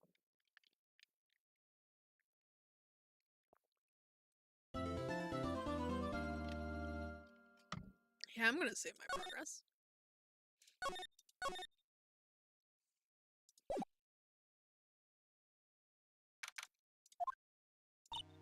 Excuse me, Mr. Edgeworth, I'm not really sure what to say. Iris, we only have 20 minutes. There are two things which I need to ask you before we reconvene. Alright, I'll help you any way I can. First, about that night, you really didn't go to the inner temple, correct? The last witness claims to have met and talked with you in the training hall. Either you or Sister Bikini is lying. Mr. Edgeworth, it is just as I said yesterday. Until the incident occurred, I was in my own room in Hazakura Temple. Very well. Second thing then. That night, the temple snowmobile was used in between the time Sister Bikini returned to the main hall and when she bore witness to the murder. Sometime between 10:30 and 11 p.m. that night. Were you the one who used the snowmobile? There's only one key for the snowmobile. The only person who could have used it was me. So it was you. But why? What made you go out to Dusky Bridge? I'm sorry, Mr. Edgeworth.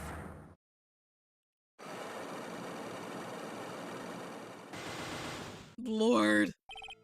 Iris? I can't tell you about that yet. Yet? Not until her safety is confirmed. Her? The safety of the Acolyte. The Acolyte, huh? She must be talking about Maya. Oh, that's right. She's still in the cave. Oh, no. Iris, look me in the eye and tell me the truth. Did you kill Liu Sunim? No matter who or what may come, I could never take a life. As I thought, no psycho locks. Very well. It is my job to get to the truth. You'll discover this for yourself soon enough.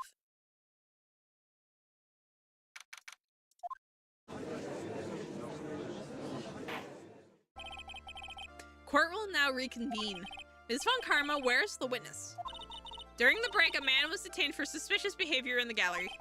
Suspicious behavior? He was sketching something very intensely. Dare I ask what the witness was sketching when he was detained? He drew a terrifying woman armed with a demonic face and a vicious whip. I can only presume his intention was to capture you. Anyway, it's time to drag this pathetic excuse for an artist before the court. Larissa Nim, I hope you're ready. Get in here. It would seem that whip is going to see plenty more use today. Oh boy. Hi, Larry. Your sketch is in contempt of this court. Hey, I was just artistically rendering... Ow. You tried to run away from the bailiff who was trying to hand you your subpoena, correct? Look, I'm nothing but a fledgling artist training out in the mountains. I'm only down here in the city because I ran out of green paint. Well, to use the technical term for the color, viridian. Larry, this isn't an art store now, is it? I know I graduated junior high, okay? Look, art is all about working in the fields, isn't it? Working in the fields? I presume he wanted to say field work, I hope. That's it, thanks, buddy. It's kind of sad that I was able to understand his mangled train wreck of a sentence. Nobody disses my Francie like that. Whip of good Francie. I mean, hi, Goob. Hi, Meatball. But yeah, we're having the prosecution off of the century. Edgeworth versus Franziska von Karma. It's glorious. I just happened to stop in here and found a wonderful new model. So see, I've got nothing to do with this trial at all. I expect all of your faces to be red when you realize this mistake, bright red. Or to use the technical term, Crimson Lake. Ouch. Ouch, ouch, ouch. Stop your pathetic babbling and testify like a man. Oh no. Refrain from whipping me, Ms. Von Karma. Cross-whipping is as bad as cross-checking. Witness, that was all your fault. Testify now. This is too much for me. Oh my god, she made Larry cry. Oh, this is gonna be obnoxious. I was at the lodge out in the mountains looking up at the stars that night. I walked to the bridge a number of times, but I didn't see a snowmobile. I didn't see anyone at the bridge that night either. The girl I was waiting for didn't show up. My teacher died on me. I'm all alone now, aren't I, Edgy? Witness, please refrain from talking directly to the lawyers during your testimony. I'm just a nobody, nothing but a small worthless man, aren't I? And why wasn't I asked for my name and occupation, or anything else? Mr. Edgeworth, this man seems to have quite a severe inferiority complex. He's recently been the cause of numerous incidents. I think he's finally realized for himself just how much of a nuisance he has been to other people. Yeah, that's right, I'm behind everything, every case. Watch out, okay? Just touching me will make you eternally unhappy. Well then, let us proceed with the cross-examination with no touching, thank you. We can delve into other details at a later time. Oh no.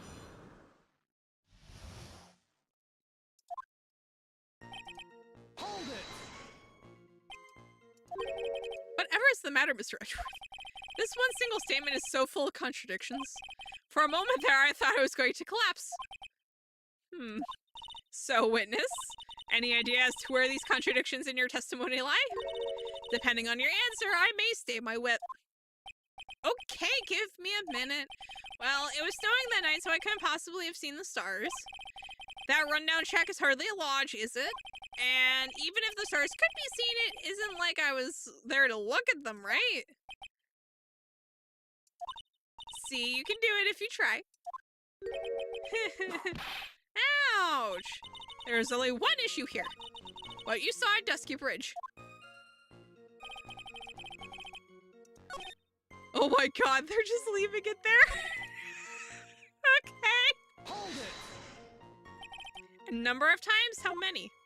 Maybe 5 times? I went once every 20 minutes. Which means you spent almost 2 hours at Heavenly Hall that night? You bet! Real love is about waiting with your heart in your hands. Love, you say? It was this man's intention to summon the defendant to the small shack, using this blackmail letter. Blackmail? No, that was simply a product of overflowing love. Ugh. You huffy-puffy, loosey-goosey excuse for a whimpering, whining wuss of a witness. So what did you see? I hope for your sake you saw a snowmobile. You huffy-puffy, loosey-goosey excuse for a whimpering, whining wuss of a witness, eh? Well, you see, being called those names doesn't seem to bother him at all. I didn't see a snowmobile. Hold it! Larry, you really didn't see it? Hey, no need to hit your desk, I can hear you. I didn't see it, I didn't see a snowmobile. Larry, say snowmobile for me, please. Snowmobile. If you truly have nothing to hide, then why are you stammering like you just flew over a cuckoo's nest? Oh my god, that's a reference I wasn't expecting. Shut up! What is this? I don't know, don't ask me. It seems that I'll need to start from a more obvious contradiction. I'm going to strike the blow that will finally get him to spill the beans.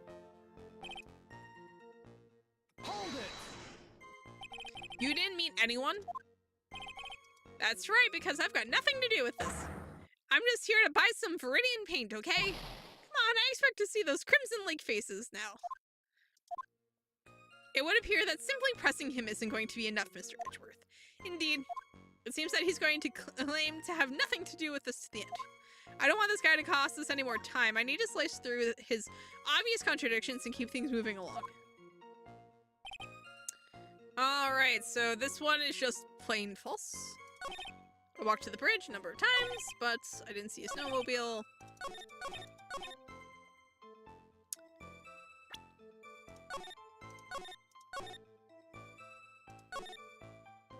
Wow, okay, cool. So, honestly, I think we should just start tearing this apart. So walked to the bridge a number of times, but I didn't see a snowmobile. So he was doing that every 20 minutes. So they were supposed to meet at 10, and he was there for 2 hours, allegedly. And she never showed. But the thing is, though, well, technically speaking, he could be right, because that snowmobile could have come and gone while he wasn't there.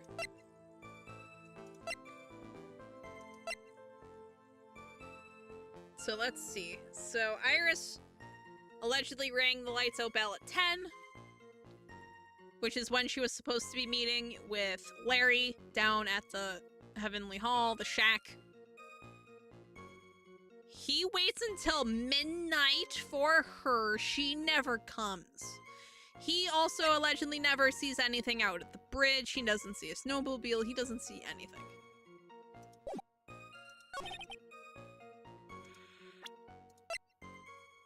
Objection! Alright. Cool. Alright. Good to know that the weather report doesn't do anything there. I walked to the bridge a number of times, but I didn't see a snowmobile. What did you see, though? I wonder... Oh, no.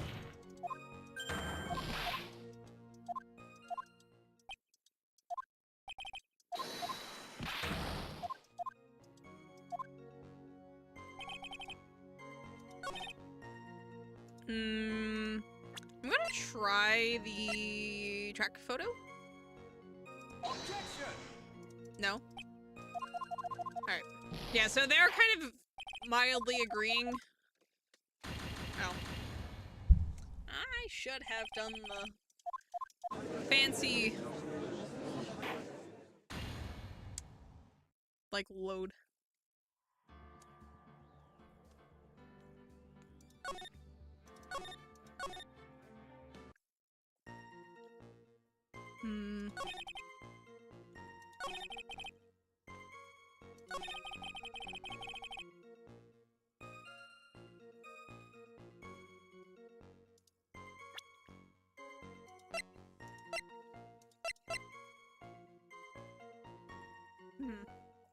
Wearing lights out bell at 10, was then in her room until the murder was discovered. That tracks.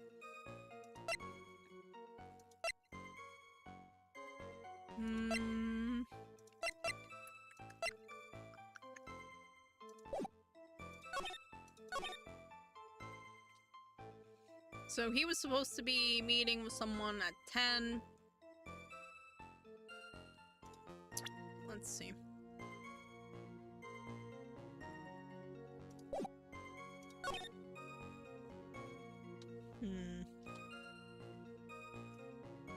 Let's see, I was at the mountain lot. Let's see.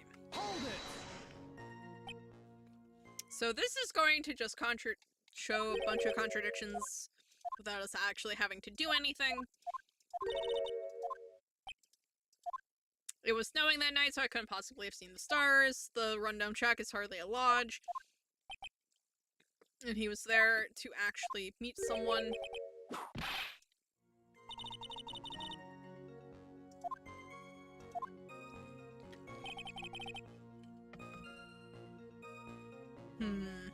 Hold it. Number of times, how many? Maybe 5 times? I went once every 20 minutes, which means you spent almost 2 hours at Heavenly Hall that night. You bet real love is about waiting with your heart in your hands. He intended to meet with the defendant.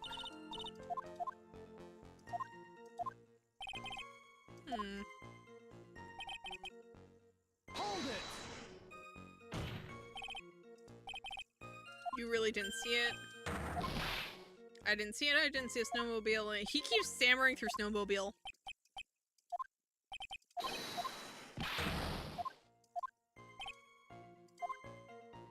We need a better contradiction. You didn't meet anyone? That's right, because I've got nothing to do with this.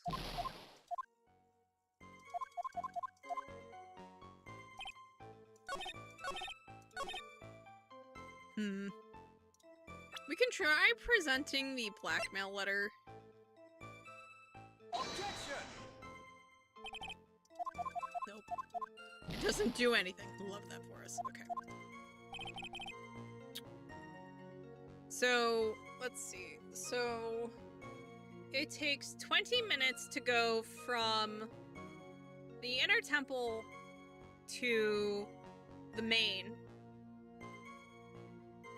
And 15 of those minutes are from the gate, well, no, from the bridge to the main temple, right?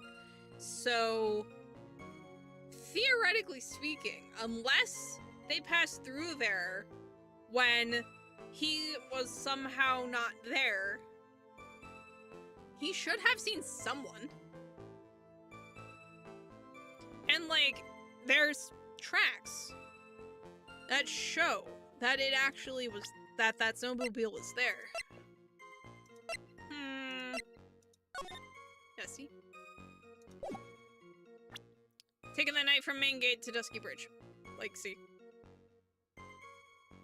Like, there had to have been someone.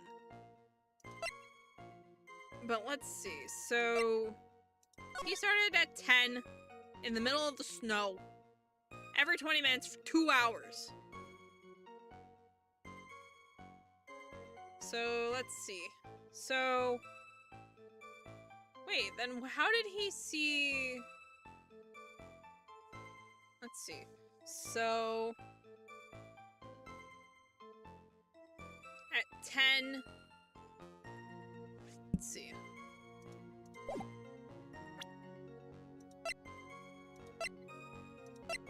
So what were the instructions in his blackmail letter? Okay.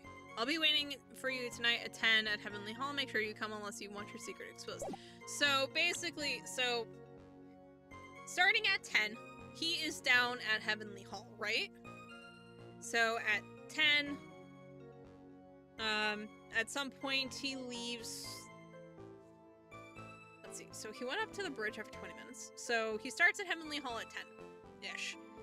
10:20, he's up at the bridge. 10:40, he's up at the bridge.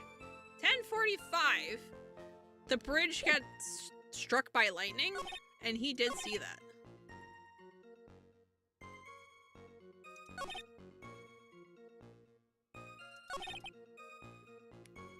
I walked to the bridge a number of times, but I didn't see a snowmobile. I didn't see anyone at the bridge that night either.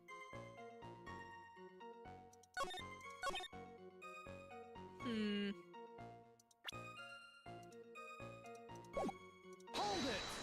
Oh, that's not what I wanted. Maybe 5 times and once every 20 minutes.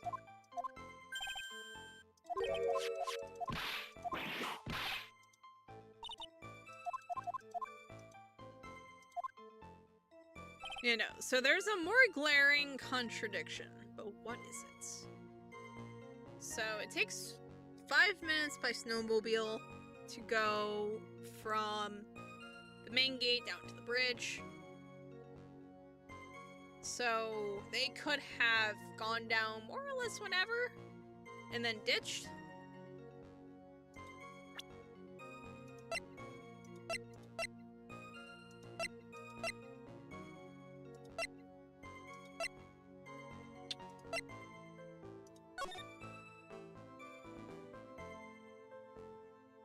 Hmm.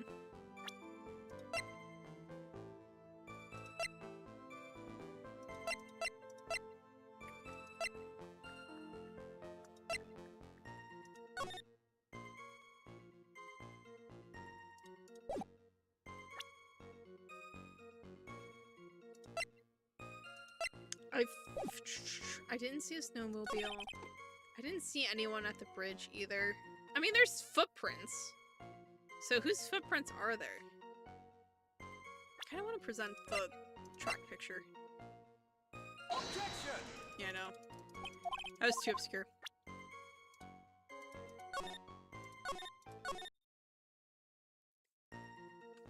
Alright, so I was at the lodge out in the mountains looking up at the stars at night. Of course, those are all lies. Heavenly Hall is not a lodge. Looking up at the stars, impossible because of the snow, and also because he was meeting up with Iris.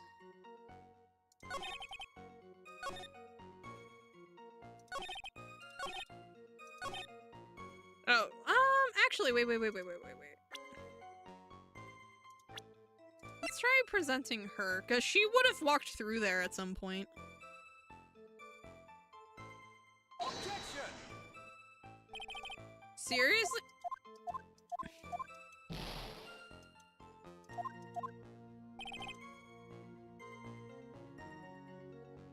Genuinely? Genuinely, okay. So she never showed, right? Seems that he's going to claim to have done nothing. Let's see, I want this guy to cause. Don't want this guy to cost us any more time. I need to slice through his obvious contradictions and keep things moving along. So he has an obvious contradiction. I mean, he has an obvious contradiction. It's like this one right here. But like, he cuts through those himself. So there, part of me wants to. It's like.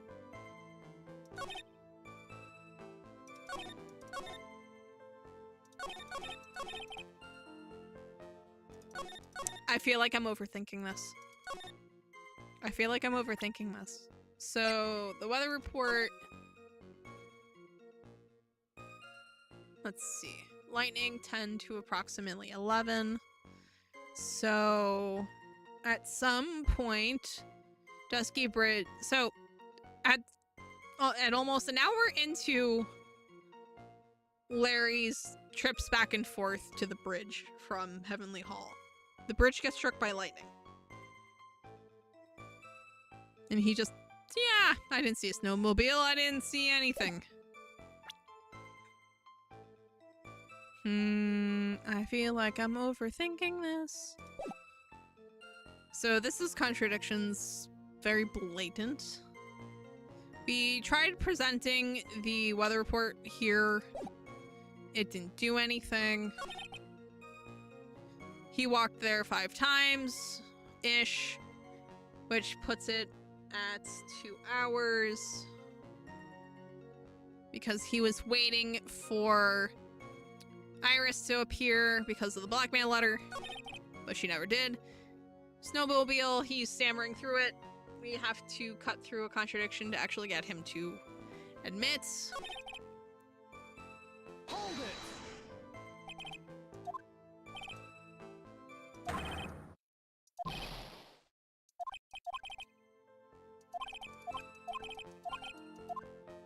Okay. Let's see. Hold it! No, that's not what I wanted. No! I hit the wrong button.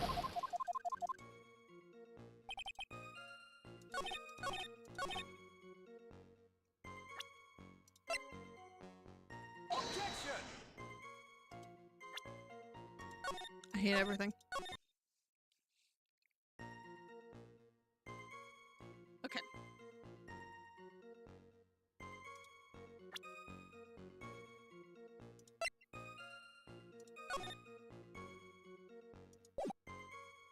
Okay, I was at that lodge out in the mountains looking up at the stars that night. He just straight out admits that these are all contradictions. I walked to the... Actually... I want to see what this says specifically again. Whatever's the matter.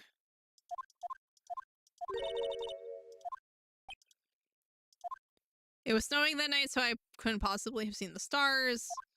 That rundown shack is hardly a lodge. Even if the stars could be seen, it wasn't like I was there to look at them, right? See, you can do it if you try.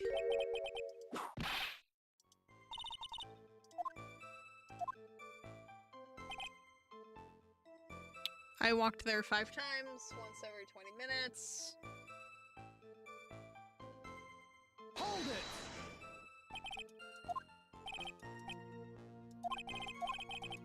Spent almost 2 hours at Heavenly Hall that night.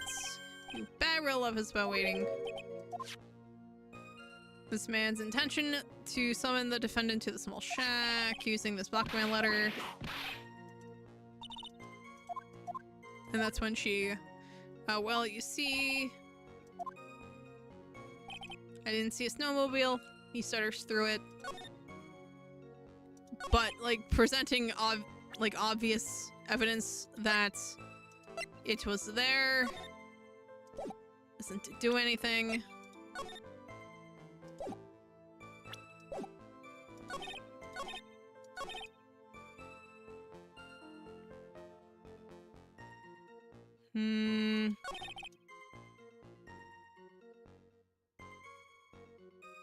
Hey Taper, if you're still around, I would gladly take a hint. Because this is, like, it feels like it's staring me in the face. But, like, the only ones that, like, are blatant is, like, here. And it's like, I'm trying to think what else would constitute a blatant contradiction that I haven't already tried. What's this? Where was this picture taken?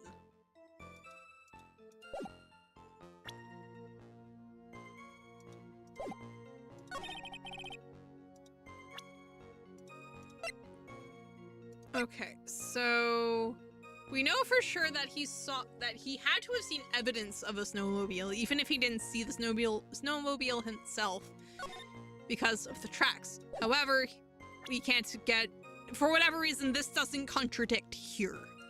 Which doesn't make any sense. The courtyard is not relevant to any of this, as far as I can tell. The autopsy report, as far as I can tell, is not accurate. Is not, you know, not relevant. Iris' testimony is not relevant because she testified to being in her room the entire time.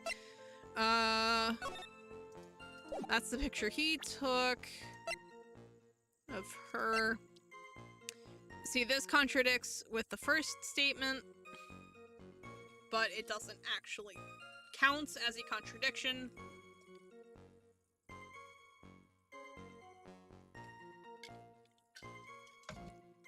I mean, we could try arguing the blackmail letter for that, but, like, we already have the blackmail letter come in here, I think? Yeah, we have it come here, just naturally on its own. This is not relevant. This is not relevant. This is not relevant. None of this is relevant. So we tried Bikini because she allegedly walked back to the main temple, and, you know, Larry would have seen her walking past. It's a lot simpler than you might think. I hate this. I hate everything. Alright. I was at the... I hate everything. Because that means I am overthinking this, but I can't figure out how I'm overthinking this. Okay, so I was at the lodge out in the mountains looking up at the stars. He himself points out every single contradiction here. I tried one of them. That doesn't work. I guess I could try the others and see what happens. But, like, it feels like it should be elsewhere. Because he even, like, straight up tells us what the contradictions here are.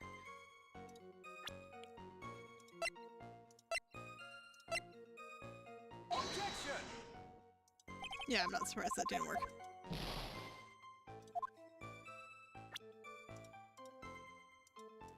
Just so we actually have, like...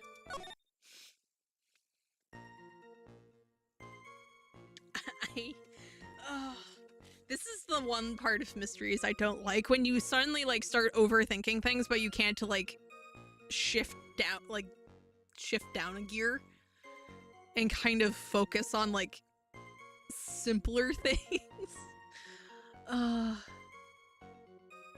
Because, like, this is, like, just straight up false. He admits to it, like, blatantly. I walked to the bridge a number of times. I do find it interesting that he never once mentions it got struck by lightning.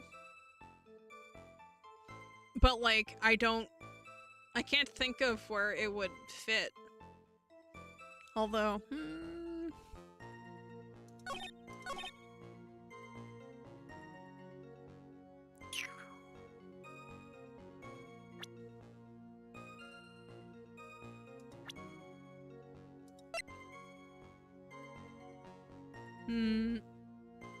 we go present Iris as I didn't see anyone at the bridge that night. Because allegedly, an Iris went to the temple. To the inner temple. But then again, it could have been, like, easily during the, like, 20 minutes that he wasn't looking. Any of the 20 minutes that he wasn't looking. Because he was doing that for 2 hours! It's a lot simpler than I think. Oh, I hate this. Ugh.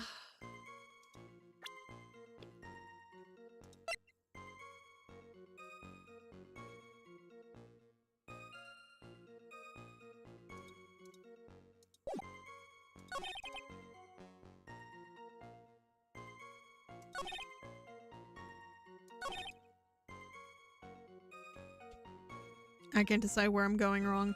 It's like my biggest issue. So let's see. I walked out to the bridge. Let's see. Let's try it. Let's take a look.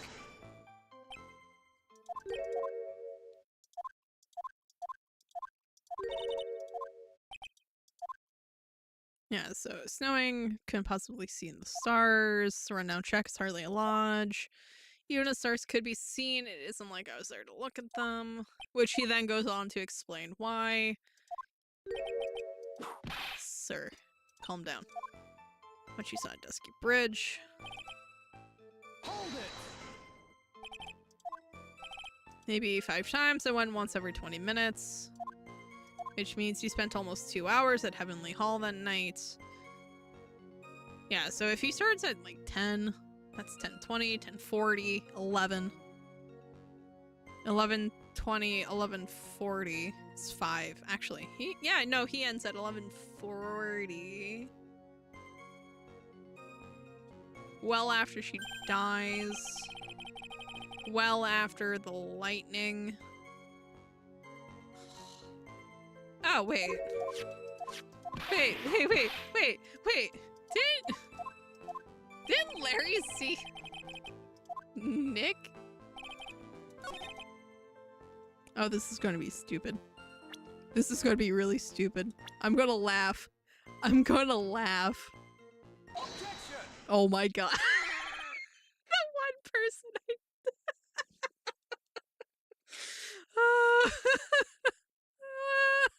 I hate everything.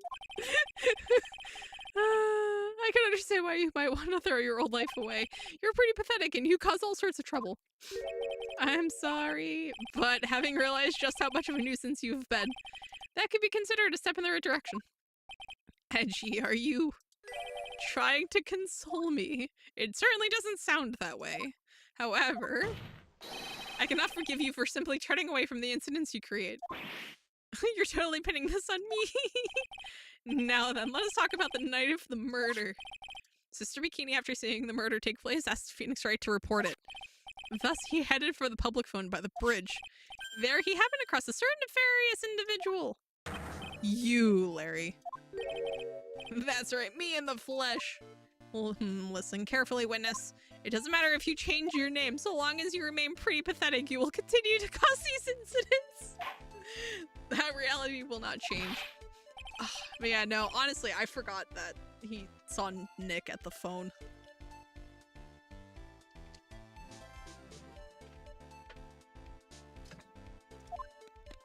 What you need to change is your inner self, but for now, what you saw that night. Testifying truthfully about this one issue is all I need from you. Actually, I think I've finally woken up. Oh. Well, I guess I could still be sleeping. But anyway, I'll do it. I'll testify. Well, I'm not sure this will go especially well. I'll ask again then, witness. What did you see on the night of the murder? What I saw, part 2. Amazing. Okay. I went to the shack at around 9, so it would have been about 10:30. They're just just constantly deserved, in my opinion. Actually deserved, though. Okay, so it would have been around 10:30. I was lying under my bedding when a white flash almost blinded me. I looked. What are those pajamas? Oh no, that's his shirt. Oh, that's the sweater. Oh no. I looked out the window and Dusky Bridge was on fire. There was still some thunder, but I went right away to check it out. That's when I ran into Nick. You certainly saw quite a lot, didn't you? So what happened to the bridge after it caught on fire? It was like me after a 3-day stint chasing a girl. It totally burnt out, like almost totally gone. I mean, trying to cross the bridge the burning remains was what caused Nick to fall. What did you say? She didn't know? Oh, don't worry. It's nothing life-threatening. He just caught a cold. I never know with that man if he should be called lucky or unlucky. Now, Mr. Edgeworth, please commence your cross-examination. Oh, no. I'm amazed she didn't know, though. Like, my God, no one told her that he almost died, but he's okay. I know they don't get along, but jeez. Hold it. What did you do out there in the cold for an hour and a half? Well, if you really must know, I was busy being excited, I guess. Excited? Dare I even ask? I said the meeting time is 10 o'clock p.m., right? But I couldn't wait, and I thought she might come early, too. Well, it appears she didn't come at all in the end. Because they never arranged to meet in the first place, did they? Shut up! Don't go picking my fond memories apart. Anyway, I was getting a little worried. I thought maybe Iris had lost her way. So over 20 minutes or so, I went out to the bridge. But I didn't see anything particularly suspicious. I didn't have anything else to do, so I went back to the shack to wait for her. Why were you in your... This light was, of course, lightning.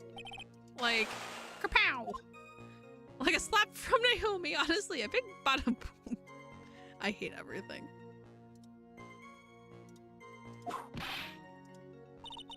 Or a little like that. That's more like a punch from Miranda. Oh no, sir. Why does it have to always be your exes? Calm down. Witness, did you actually see the lightning hit the bridge? Well, I was a bit startled by the flash of light, so... I looked out the window and Dusky Bridge was on fire. Seeing that, what did you do? What do you think? I was burning up as well from the fire in my heart.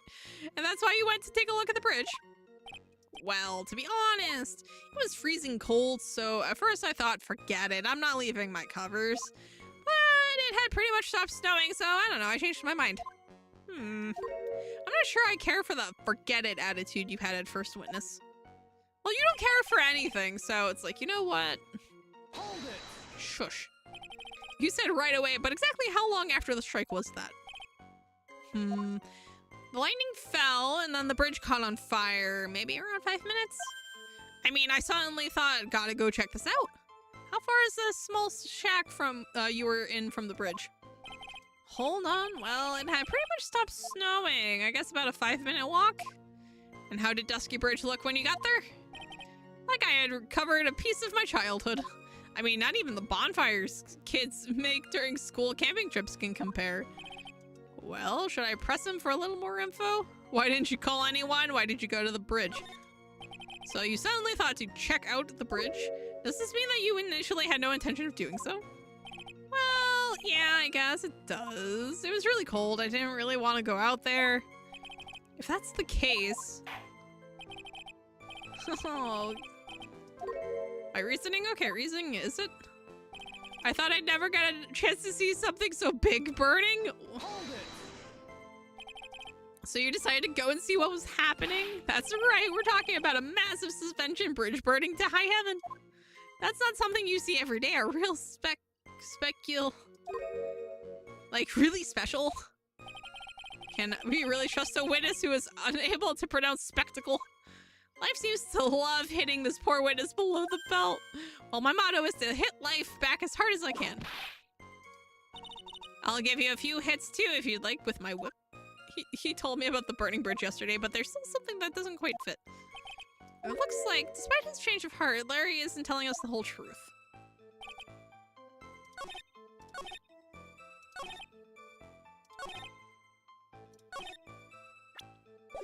Hold it.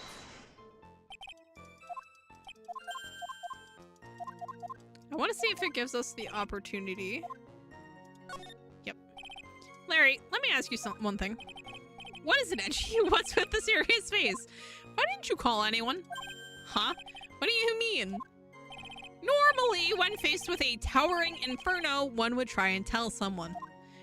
There is a public phone right by Dusky Bridge, correct? Well, of course, I thought of doing that. So then, let's hear why you didn't. Huh? Yeah, okay, my reason. It isn't that I didn't try to tell anyone, I just didn't have time to, okay? I arrived at the bridge and Nick showed up less than a minute later. Oh, it overrode the other one, okay. Hold it. You claim to have arrived at the bridge at the same time as Wright? Yeah, I thought I'd better tell someone about this, but then Nick came up yelling about murder. It totally made me forget about the bridge. The fire was pretty much put out by then anyway. What's this feeling? I suddenly have a terrible case of unease. It was after contacting the police that Phoenix Wright fell from the bridge, correct? Yeah, that's pretty much it, more or less. He told me about the burning bridge yesterday. Alright, so it would have been about 10:30. I was lying under my bedding when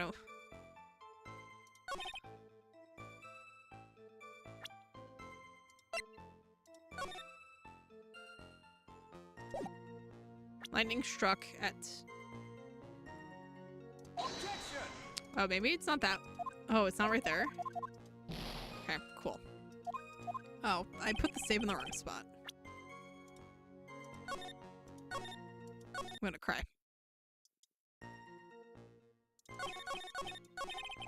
No! I advanced. I went too far.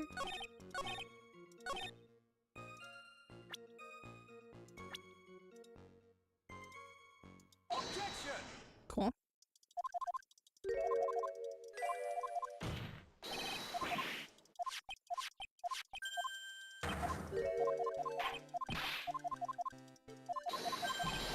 I put the save in the wrong spot. There we go. Cool.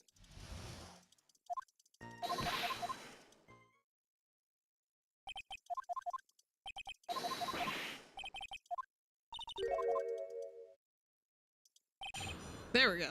Okay. The fastest speed through in the West. Bam.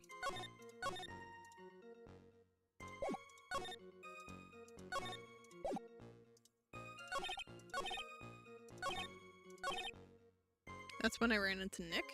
Hold it. How did Phoenix Wright look when you met him?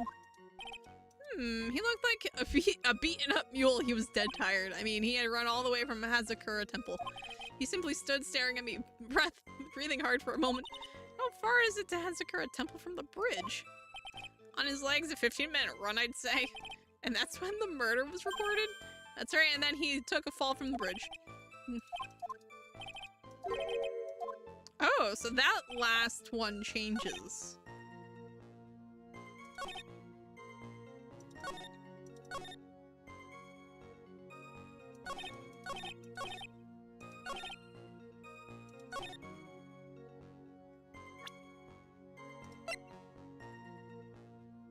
Objection. Okay, so we're not going to say no.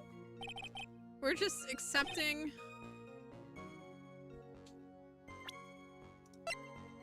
Objection! Seriously? We're just going to claim that his timing on that lightning strike is correct? Okay. Cool. Love that. There's still some thunder. When did the thunder end? Lightning 10 to approximately 11. Let's see. Lightning struck Dusky Bridge at 10:45. It was done by 11:15.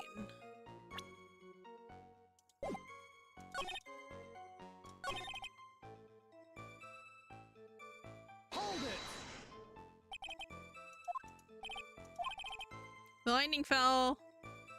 Then the bridge caught on fire. So, from the lightning strike, setting the fire blaze to him getting up there is 5 minutes.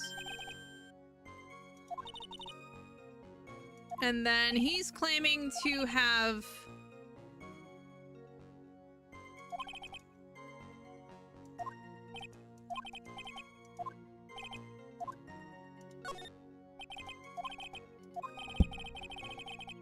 Wait. So... Hold it! Wait.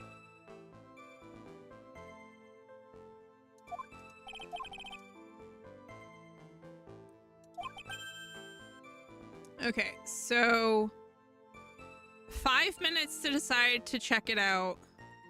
Another 5 to get up to the top.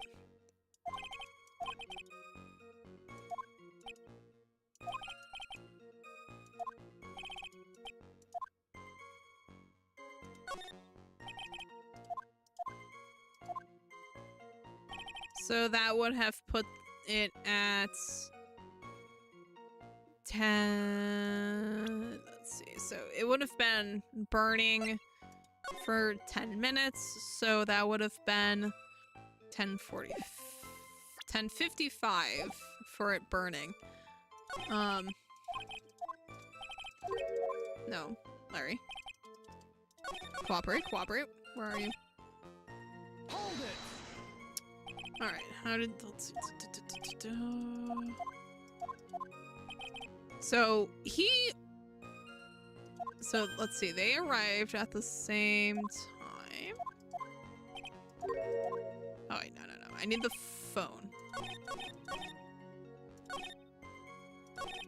Oh. I wanted to go back.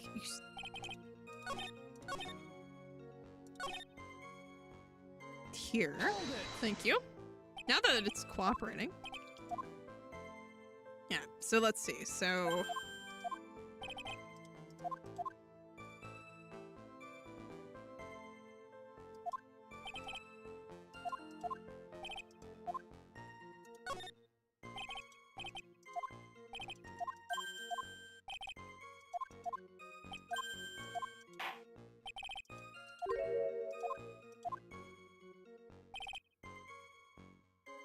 Okay, so they arrived at the same time. Hold it! Okay. You claim to have arrived at the same time as Wright. So that means... So if that's accurate, that means Nick left 5 minutes before...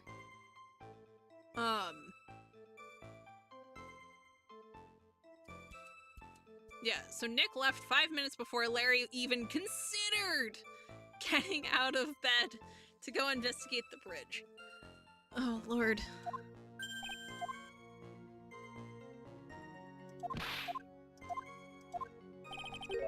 Wait.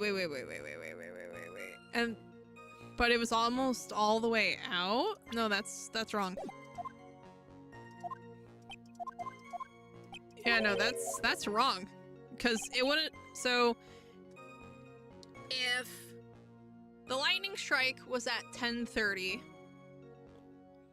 Let's see.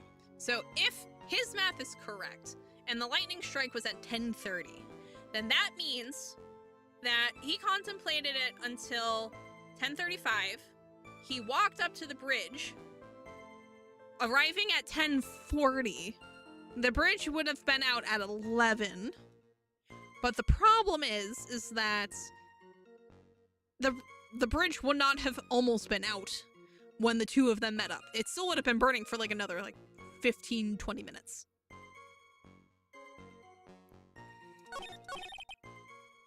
And that's technically the case, regardless.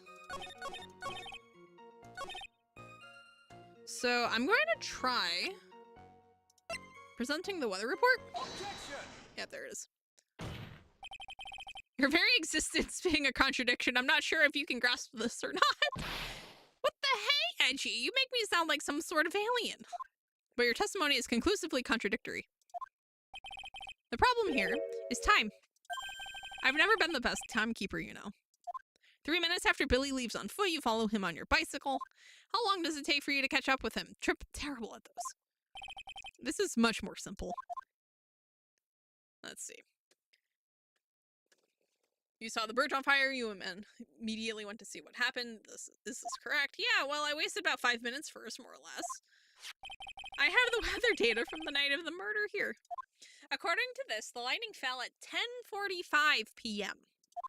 You say it takes less than 5 minutes from the shack to Dusky Bridge. Meaning you probably got there around 11. Larry, this is the 5th murder case you've been involved with in the last 2 years. That is 5 more than normal. And it's all for his incompetence, too. That all sounds about right, I guess. And then Nick showed up and did his falling act. That is impossible. What do you mean? 11 p.m. is when the murder occurred in Hazakura Temple. Thus, Wright was still there in the courtyard. There is no way that Larry could have encountered him at Dusky Bridge at that time. Excuse me, I have an objection. You do?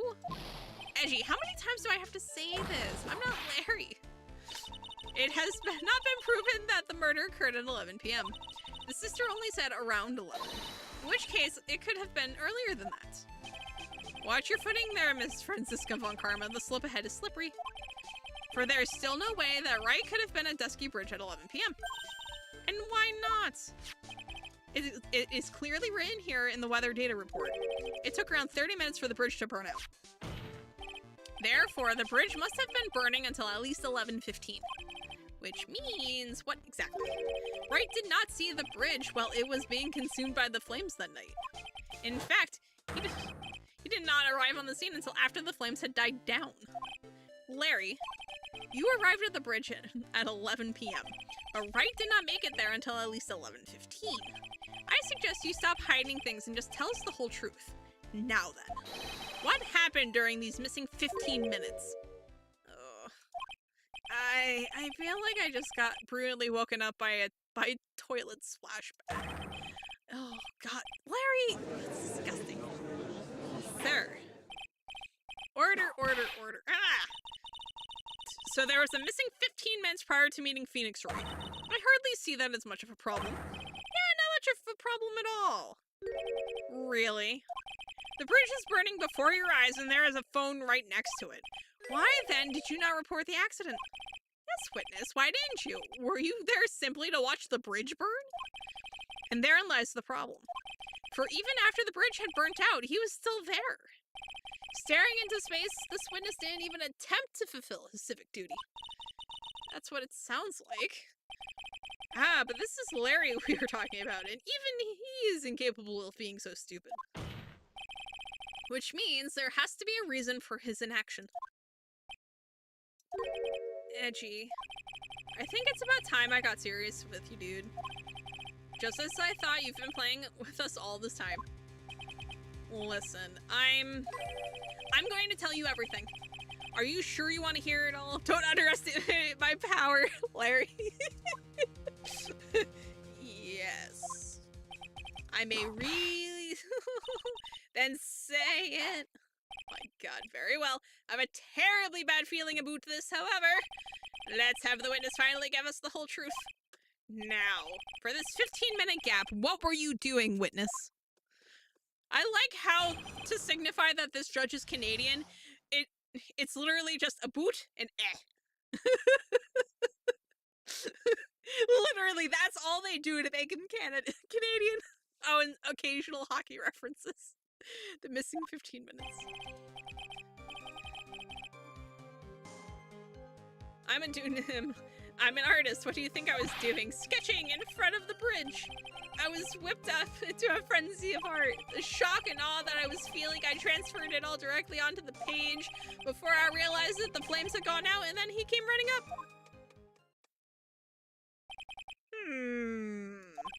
I suppose artists can be strange folk. That's right. I'm willing to sacrifice everything in order to draw the perfect sketch. Including the truth from the sound of it. Mr. Edgeworth, has this removed the last of your doubts? Not at all, Your Honor. One very large doubt still remains. And what would that be? This is a surprisingly believable story, especially considering the source. So why did he think he needed to hide it from us until now? I intend to drag the reason out of him. You'll regret this, Edgy. Okay. Okay. Okay, I want to see... Hold it! Tell us, Larry. My name is Loris. Get it right. Mistakes like that are what keep you from being popular with the ladies like I am. Just who exactly are you? I'm Loris Dunim, apprentice extraordinaire. That's what he calls himself in any case. Then you are an artist? Of course I'm an artist, the real thing. Yet again, that's what he calls himself. Names mean nothing. There is only one issue I care to discuss. What were you doing? That is a very big issue indeed. Hold it! Sketching the burning bridge? The burning bridge and everything that came with it. What came with it? You want to hear this from my lips, do you, Edgy? You'll regret this. That sketch fine is enough. Just take that ridiculous sketch of yours out already, witness. What are you talking about? I don't know what you mean. That does indeed appear to be the fastest solution. I'll leave it to you, Mr. Edgeworth. What should I do? I have this really good sketch of Phoenix falling off the bridge. I've got a terrible feeling the entire world may be changed by what is depicted there. I want to see the sketch. I need to see this. Larry, I wonder if you could show us your sketch, please. I need to see this. Like, personally, I need to see this. Even I could have imagined it turned out like this. Imagined what? That Loris Dunham's debut would take place here today, like this. Show it now. Okay, but steel yourselves.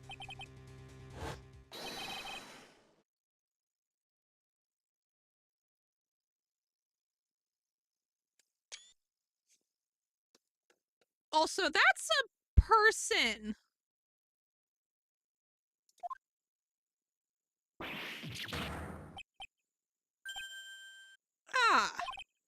Well, so this... Oh, it actually is Phoenix falling off the bridge. Yeah, that is. Well, actually, no, it's someone. It appears to be someone with, like, long hair or the hood and, like, the dress. I don't think Nick was wearing the... Like, it's more the dress here. That makes me think it's not Nick. Because, I mean, Nick was given a hood. Quite a large bridge, isn't it? Your response, Ms. Von Karma?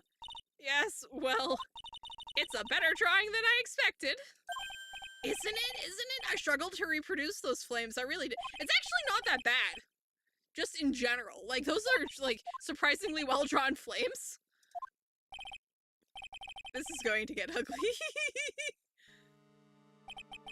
Wait. Yeah, no, this is someone falling off the side. No one has the courage to bring it up, it seems. This mysterious flying object. Larry. What? The burning bridge is fine. But what is that unfortunate looking figure? Ah, you spotted that? I thought you might. However much I might want to ignore it, I can't. It's Iris, of course. Iris. I wish she'd taken better care of herself. We have to plan for our future, you know. What would have happened to her if she had injured herself flying like that? Larry, please, answer this next question honestly. Okay. Are you really claiming to have seen this? Are you claiming to have seen the silhouette of the defendant flying over a bridge that was engulfed in flames? Yep, that's what I saw. That's why I drew it. I'm an artist, a real artist. The sketch is not bad, but he made it so it is. Yeah. That girl, she's really high up in this picture. I'm impressed that he managed to get paint on the back of him. Just in general. What was that for? This is all a bad dream. I was hitting you on the cheek to test that theory. Please whip your own cheek from now on if you wish to test your wild theories. Anyway, no court of law will ever acknowledge that people can fly. Actually, there is some precedent for this. She was flying pretty high, my sweet Iris. She was about 30 feet above the bridge at least. It was really something to see. This has to be some kind of mistake. Mr. Edgeworth, please bring the witness back down to earth. What? Me? This witness is your friend, is he not? You see, Canadian judge, the other judge is an idiot. To be fair, I don't think this one's much better. Accessory to foolishness, smiles Edgeworth. Let's get back to the cross-examination by force if necessary. Mr. Edgeworth, I expect you to expose the obvious contradiction here. Yes, Your Honor. Looks like I've got another reason to remember this moron. Well, what do you think of my debut piece? Get that thing away from me!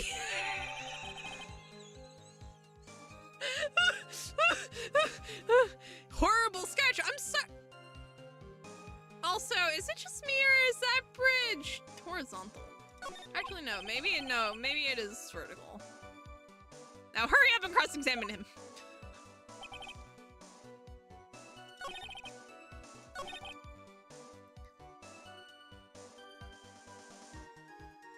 Hold it. Just where did you see the site from?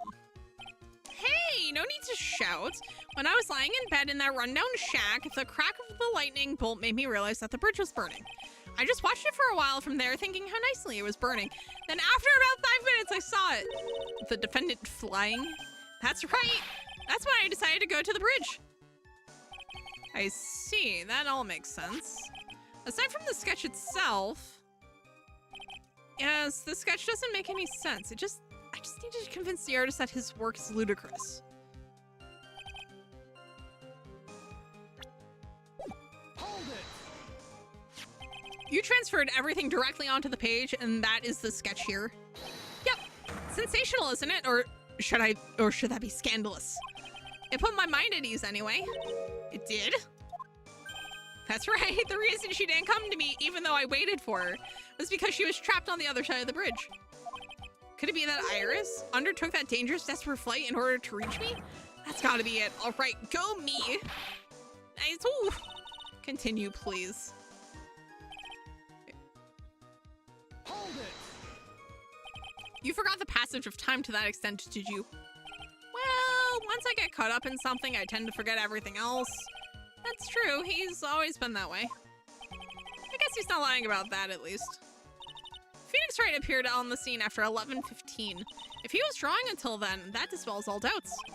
Aside from doubts of his humanity, there's a big clue waiting for me in this cross-examination. This testimony does nothing less than mock the court. But I'm sure that there is a vital kernel of truth hidden in it somewhere. What kind of brownies were you eating when this happened?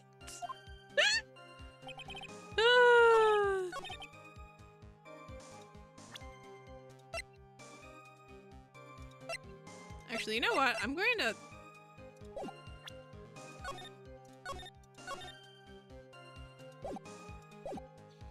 Alright, so I'm going to try her testimony. Because she testifies being elsewhere. Objection. Okay, so apparently that's not it.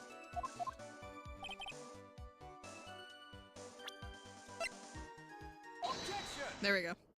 It was one of the two, forgetting the fact that she wasn't wearing the hood into evidence. Well, into the contradiction. What did you really see that night? Not that I particularly care. In your position, that's just being irresponsible. I drew exactly what I saw. I'll give you a whole dollar that it's the truth. If that is truly the case, then there is one thing that we can say for certain. What might that be? That the person who flew over the bridge could not have been the defendant Iris.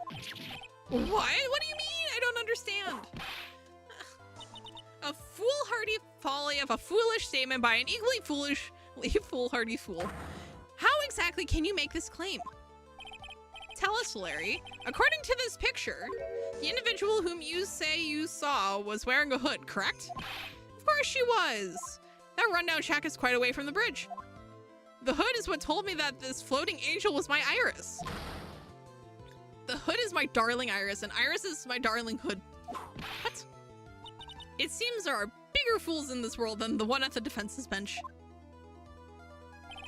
Larry, there's something you need to be made aware of. On the night of the murder, Iris wasn't wearing her hood. She had given it to Wright as a gift. Are you going to change your story now? Perhaps suggest it was Wright who took flight? No, pretty sure Larry is the biggest fool. Yeah, that's why she was saying that he's a bigger fool than the one in the defense stand. What are you talking about? I think you understand what I meant. What I mean just fine. Why did Nick have Iris's hood? What? Edgy, what's going on with Iris and Nick? Why you, Nick, you dog? Oh no. Oh no. I do believe that this unbelievably mysterious sketch is destined to disappear, discredited, and discarded straight into the garbage. What is it now, witness? It feels like I've been waiting 25 years for this very day to come. Actually, today's the day I get to completely stupefy you. What? What is the meaning of your outburst, witness? I hate to have to do this, but I have some definitive evidence. Definitive evidence? Iris did indeed come flying over the burning bridge. And I, Lawrence him, shall prove it. Oh, Larry, please. Just, Larry, I didn't expect to ask this again, but we shall be needing your testimony once again. Tell us anything you know concerning the defendant as depicted in this sketch, and show us your evidence that this nightmare was actually a reality. Okay, I hope you're ready, Edgy, because I'm going to feed you a whopping serving of pain. You've been serving us a whopping serving of pain this whole time, trust me. I love, like, his internal monologue for this, chef's kiss, perfection. When I reached Dusky Bridge, she was already gone. I was so worried, so I frantically searched all over for her. That led to me finding a beautiful crystal sphere half buried in the snow. I'm sure that Iris was simply wearing a spare hood. After all, no one else could have lost a crystal sphere that night. This one. Pretty, isn't it? But finders keepers. That sphere, where did you find it? Let me see, around here somewhere. Looks about right. And it was half buried in the snow. It had pretty much stopped snowing by then, but there was still some falling as I walked to the bridge. The court accepts this crystal sphere. After this trial is over, Edgy is going to give Phoenix a deep hug and cry into his shoulder, saying he didn't know how hard this was.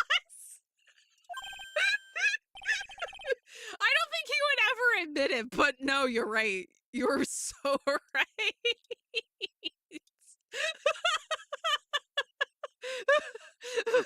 Especially since, like, Franziska von Karma's pulling out all of the tricks he has ever used on Nick in a trial. And now he's on the receiving end of all of it. Including the kick me side on the defense bench. Oh, it's just so good. There's something on it. Oh my, it's blood! What blood? Crystal sphere attitude. You ready, Edgy? By tomorrow morning, you'll be calling me Master Larry. Yeah, I like the sound of that. No one's gonna push me around anymore. Didn't you want to be called to Nim only a few minutes ago. Yeah, but see, that's not nearly as cool as Master Larry. Hold it! So you went to the burning bridge? That's right, to meet Iris. She actually flew to get to me. The least I could do was meet her halfway. But the defendant was not at the bridge when you got there, you say. I guess she went back to Hazakura Temple. She's a girl after all. She might have wanted to look her best. It must be lovely to live in the fantasy land of Larry's mind. Actually, it's so depressing that I can't even work up the energy to point. So what did you do next? I was so worried, so I frantically searched all over for her. So you searched all over for her. She was flying pretty high, you know. I thought maybe she slipped on her landing and got hurt. Hey, it was more than possible. Also, when I headed out to the shack the first time, I was snacking on a banana. I was pretty sure I threw the peel away somewhere around there, so you know. Can one guy really be this stupid? So, did you find any signs of her so-called landing? I don't really remember. I kept on falling over myself and kind of lost it for a while there. You fell over yourself? Yeah, the snow was deep and there was even a banana peel out there. Yep, they're stupid, and then there's Larry Butts. The short of it. I hate everything. And then what happened next? That led me to finding a beautiful crystal sphere half buried in the snow. Hold it! Half buried? It was sitting in the snow with a little gathered on top of it. It was very hard to spot, actually. I mean, it was dark out, too. I'm impressed you did well to find it. No matter what you may think when you look at me, I'm a pro, a genius security guard. I used a pen light I borrowed from my company to help me in my search. And it sparkled really brightly, as if it was saying, "Here I am," to me. It does indeed look very much like the crystal spheres on Iris's hood. However, you know it's not. But I need to remind you that she was not wearing her... But need I remind you that she was not wearing her hood that night? I'm sure that Iris was simply wearing a spare hood. Hold it! Each nun is assigned their own hood, and they are assigned only one. I don't know anything about that, okay? And Iris is special, all right, dude. Even if she did steal a spare hood, I'll forgive her. This is getting us nowhere. Our destination for the day, it seems.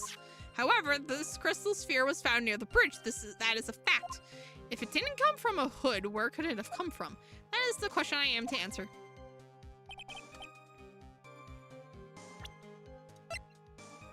Objection! Larry, that night there was someone. Someone who lost a crystal sphere. There was? Who? Who was the stupid idiot? Miss Elise, the mentor to a stupid idiot. The victim? I have a photo of her here. And on the end of her staff, you can see a familiar looking crystal sphere. Hey, that's my photograph, give it back. Ouch. A crystal sphere like that is quite easy to find. I have one just like it on my brooch. I'm sorry, that's not a sphere. Also, I'm pretty sure you're wearing turquoise, ma'am. Unless you're gonna claim that's a diamond. They look nothing alike. Yeah, see? In any case, please take a look at this. This is the victim's staff found at the scene of the crime. The crystal sphere, it's gone. What? What? Just what does this mean? If anyone jumped or flew across the bridge that night, why does it keep... There we go. It certainly was not Iris. After all, she was not wearing her hood. More importantly, the crystal sphere found at the landing site was not hers either. That means the one who flew and dropped the sphere was the victim, Miss Elise Denim? A fool alongside another fool on a fool's errand to reach a foolish conclusion. First of all, this sketch, which I prefer to call a scribble, is ridiculous. People cannot fly, thus it is rejected. You can't do that. I saw it with my own two eyes. And this crystal sphere, this is nothing more than a red herring. You honestly believe that? Give it some thought, and I'm sure you'll realize it is, well, Miss Miles Sedgeworth, Elysium was in her room on the night of the murder. There was no reason for her to go to Dusky Bridge. Therefore, this sphere cannot be related to this case. That is all. Objection! Miss Franziska von Karma. The only people who will accept that explanation are scatterbrains and clowns. Why are you pointing at me? The victim's crystal sphere was found near the bridge on the night of her murder. Yet you expect us to believe that this has nothing to do with the case? That crystal sphere, it was probably thrown away at the bridge after the murder. After the murder? There is blood on the crystal sphere, isn't there? This naturally suggests that it was thrown away after the murder took place. The killer placed it there to throw the investigation off the scent. Which is the exact same reason that he drew that ridiculous sketch. What? You mean I'm the killer? No way. All joking aside, just when did this crystal sphere appear near the foot of the bridge? Unless this can be proven in some way, I refuse to believe this is related to the case. She makes a valid point. There is no evidence that Elise Dunim left Hazakura Temple that night. However, if somehow this crystal sphere can be proven to have been dropped before the victim was killed, then this case is going to transform into something else entirely. Your response, Mr. Edgeworth? I want your final opinion on the deposition of this crystal sphere.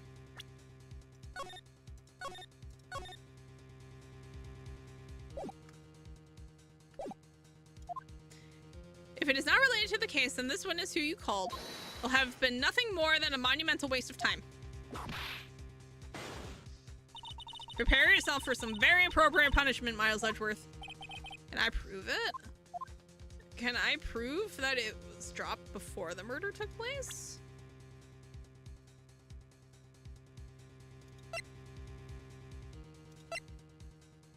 Can I? Oh, wait. Yes, I can, because it was half covered in snow. So it had to have been there when it was still snowing. Can I prove it? That isn't the issue. To simply prove it, that's the only option.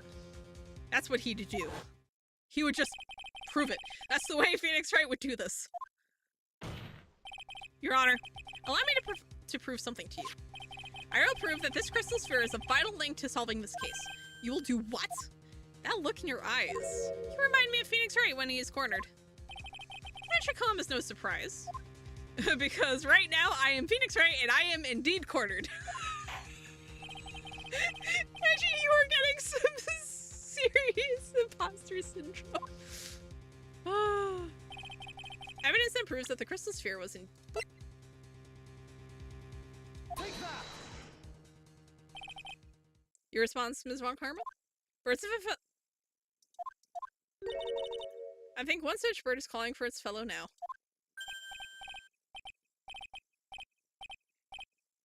You don't have to spare attorney giving you hints.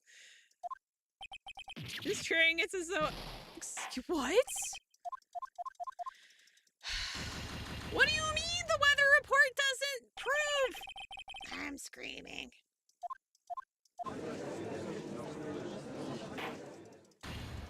What do you mean the weather report doesn't prove anything?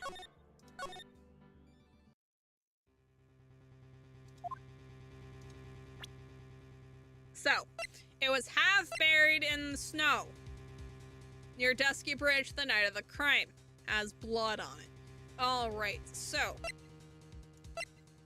the fact that it had snow on top of it implies that it was before the snow stopped.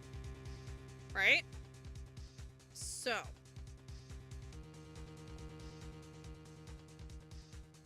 in that case, should this not be relevant? Should this not be the proof that this sphere dropped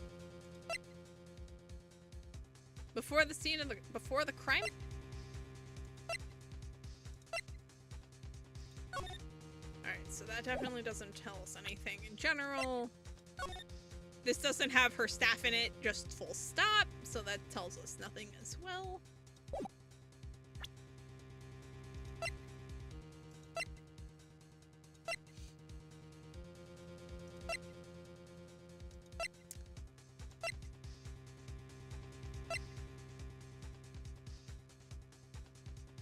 has her fingerprints on it. It doesn't have anything else on it, which is interesting.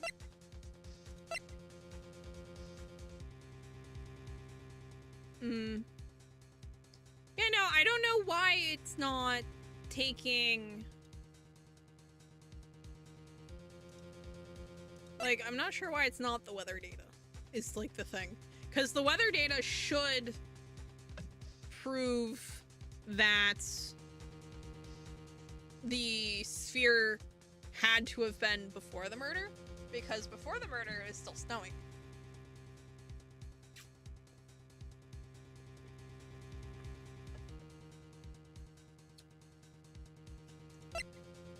Because I feel like if we say that... Because we should be able to prove it, no?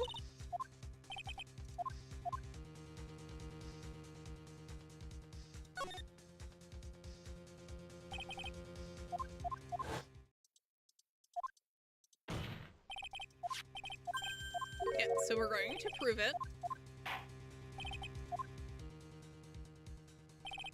Evidence that proves that the crystal sphere was indeed dropped before the murder. So if it's not the weather report... Take that. He's not going to take it. Yeah.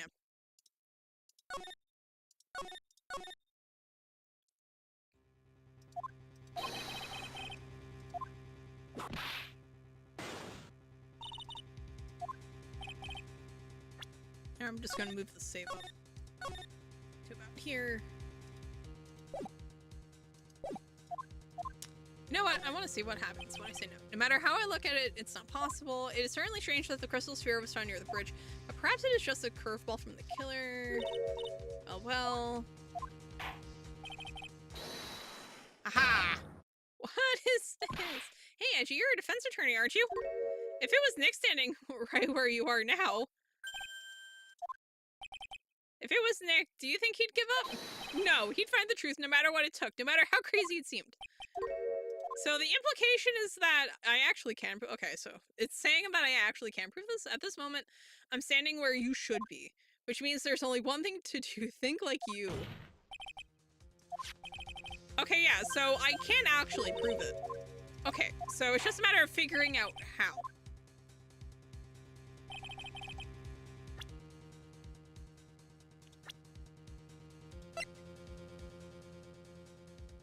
Take that. Oh, I don't know why I picked that. That was a misclick, to be perfectly honest with you. Okay, so basically saying that I can prove it just makes it go faster. So I can actually prove it. It's just a matter of figuring out how.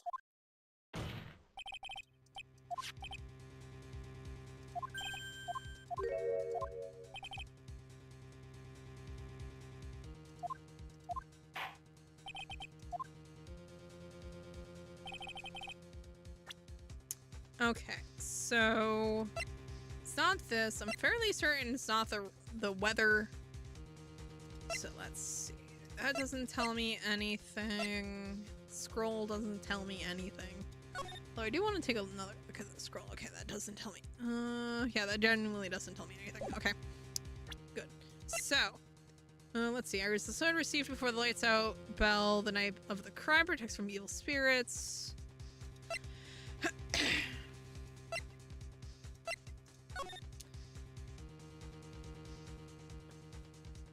To Iris of Hazakura Temple, salutation here. Oh yeah, that's right. This is a quote-unquote love letter. The weather data should have proved it, but for whatever reason does not. Found half covered in snow near Dusky Bridge the night of the crime, has blood on it. Horrible sketch of what he saw the night of the crime. Doesn't prove anything. Track's photo is of the gates.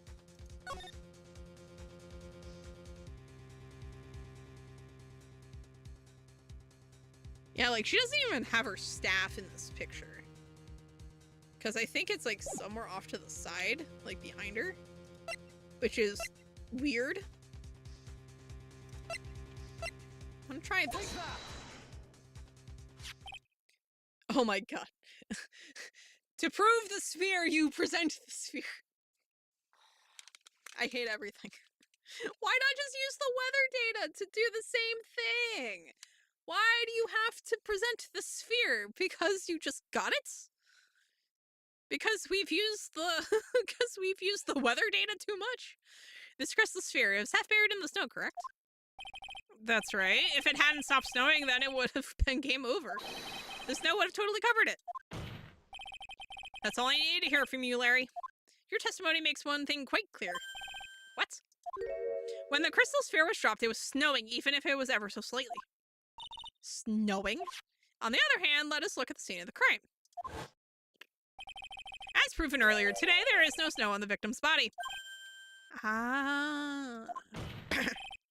Therefore, the crystal sphere must have been dropped before the murder. What?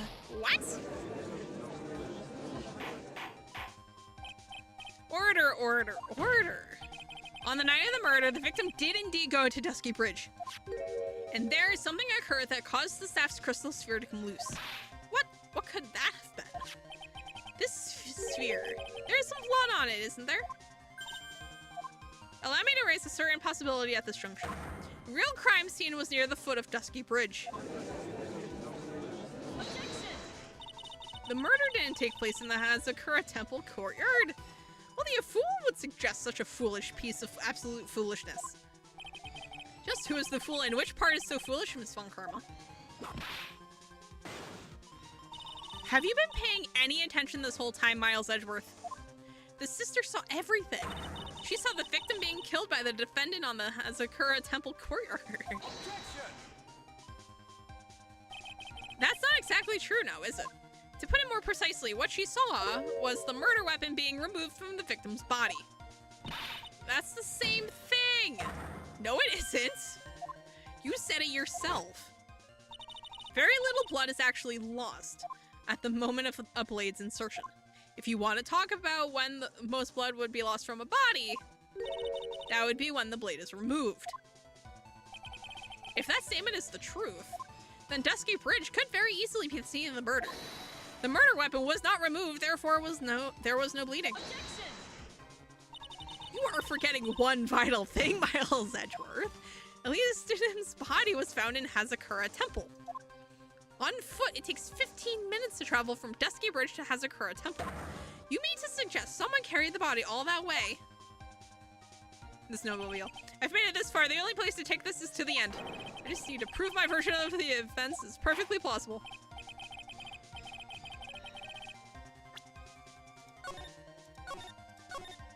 We can do this, we can do this, we can do this.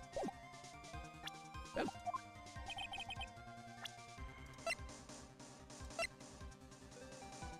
Take that! The snowmobile. Take it down while it's snowing, the original tracks disappear, and all that's left are the tracks on your way back to the temple. On that snowy night, there is one way that a body could have been moved. The snowmobile. No, they carried it there with a helicopter. That is why Larry saw a flying body. Imagine. Ah. As we know, the snowmobile was used that night. It was explained as having been used to dispose of the murder weapon, but it could have also been used to carry a body. Plot twist, the flying body was actually an evil spirit. Order. This is completely unacceptable, Miles Edgeworth. You've dug yourself into your own grave. What do you mean? The only one who could have used the snowmobile was the defendant. She's the one who moved the body. Doesn't that put the final nail in your coffin? You're too late, Franziska von Karma. And in fact, the defense has proven something else entirely. We have shown that this case requires further investigation. What? Where was the victim Elise didn't really killed? If her body was moved, whatever for? And finally, just what does this image mean? Do you even need to think about that? Such a creature could never see the truth, let alone describe it. Objection! This witness certainly sits on one of the lowest possible branches. Oh my god. However, he would never utter a lie that would hurt a girl with whom he is enamored. He drew this, so it is something that actually happened. You know what? Can I get like a really nice picture of this? Oh, that's actually solid. I'm just gonna screen cap that for the next thumbnail. Hello, thank you. It's gorgeous, darling. The defense stands firm on this point. Gee, thank you. That settles it then. I cannot give a verdict under these circumstances.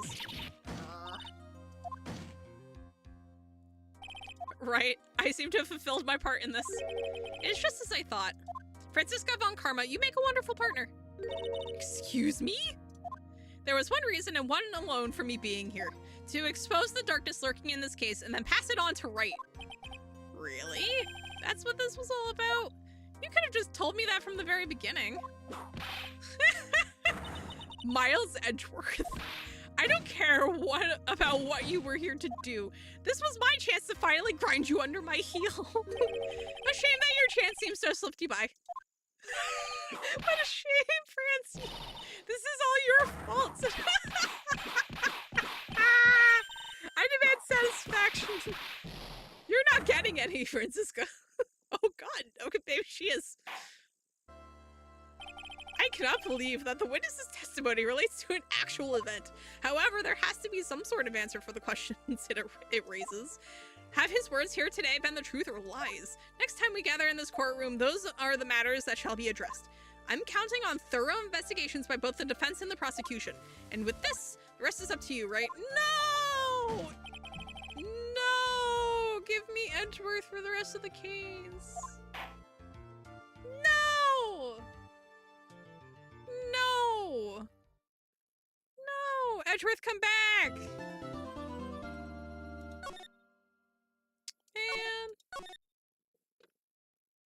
Man.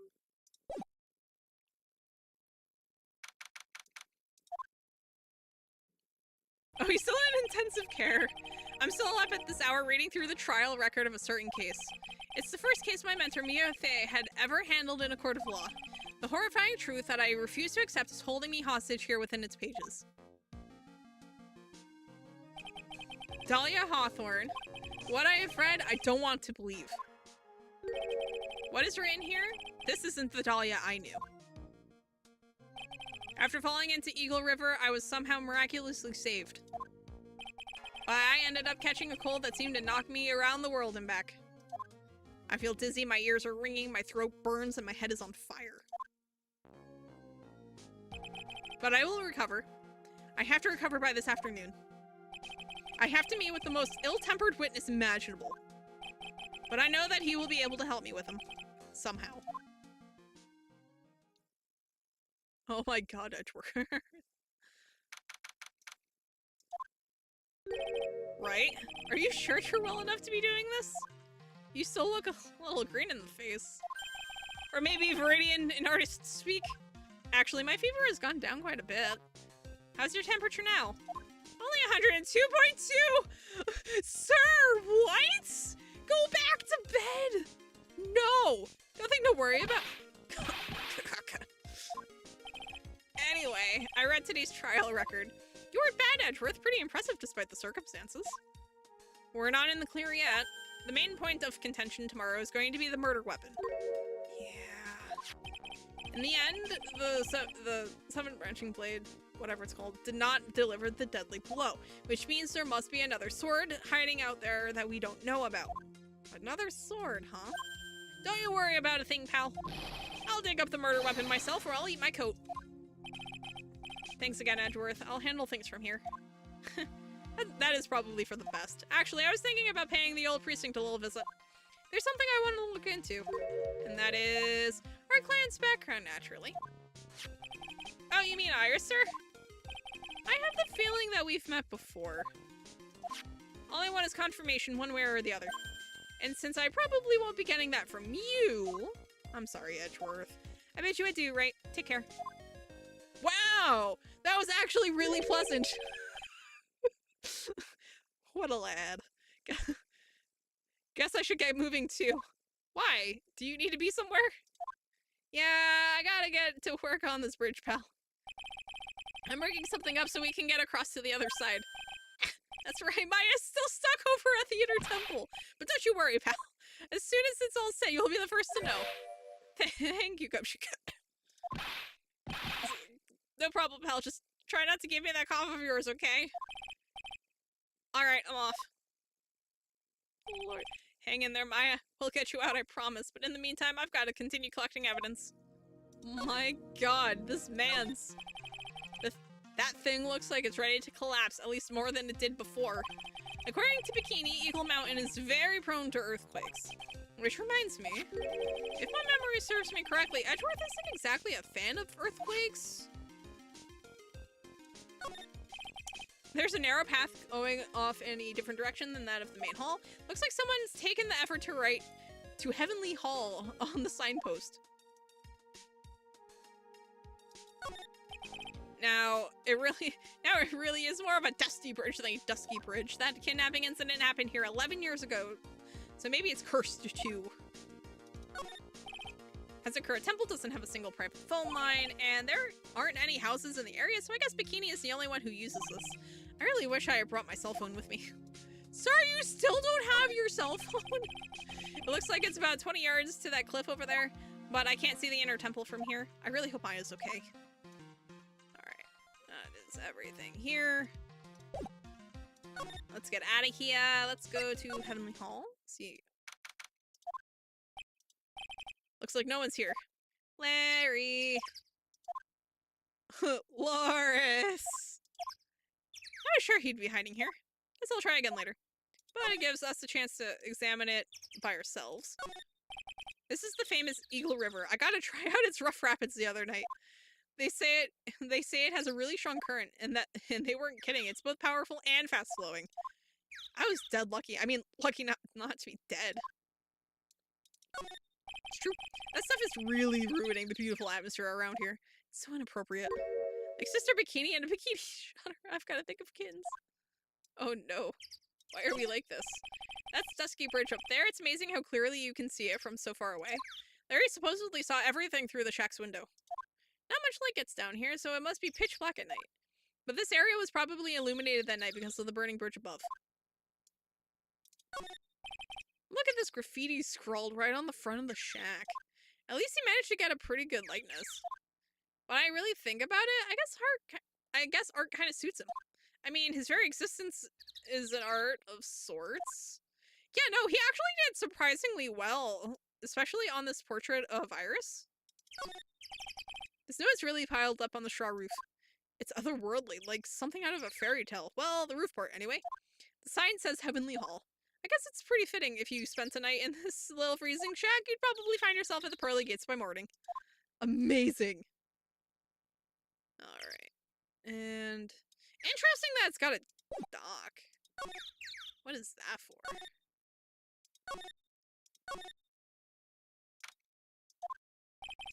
Come on, please! It's for art's sake, I swear! There's only one guy I know who could be this persistent and high-strung. I'm talking about the heroine here, the heroine in my book. It'll make you famous. Oh my god. Hi, Francisca! Enough. A fool's fool fools fools who foolishly accept the foolishness of a fool's fool. She is a walking tongue twister. I hate everything. Wouldn't you agree, Phoenix Wright? She looks surprisingly happy to see us. Me? Wait a second. Your reflexes and mine need to shape up. My brain's frying like a sunny side up and you want to grill me over a name? Francie, you can't do that. Even as we speak, Nick's on the brink of death, or so I'm told. Whip a dead horse, isn't that one of your American sayings? No, it's not. And I'm not on the brink of anything. Come on, Nick.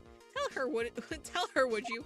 Tell her she needs the model for my new picture book, Francie's Whippity Whip Trip. What?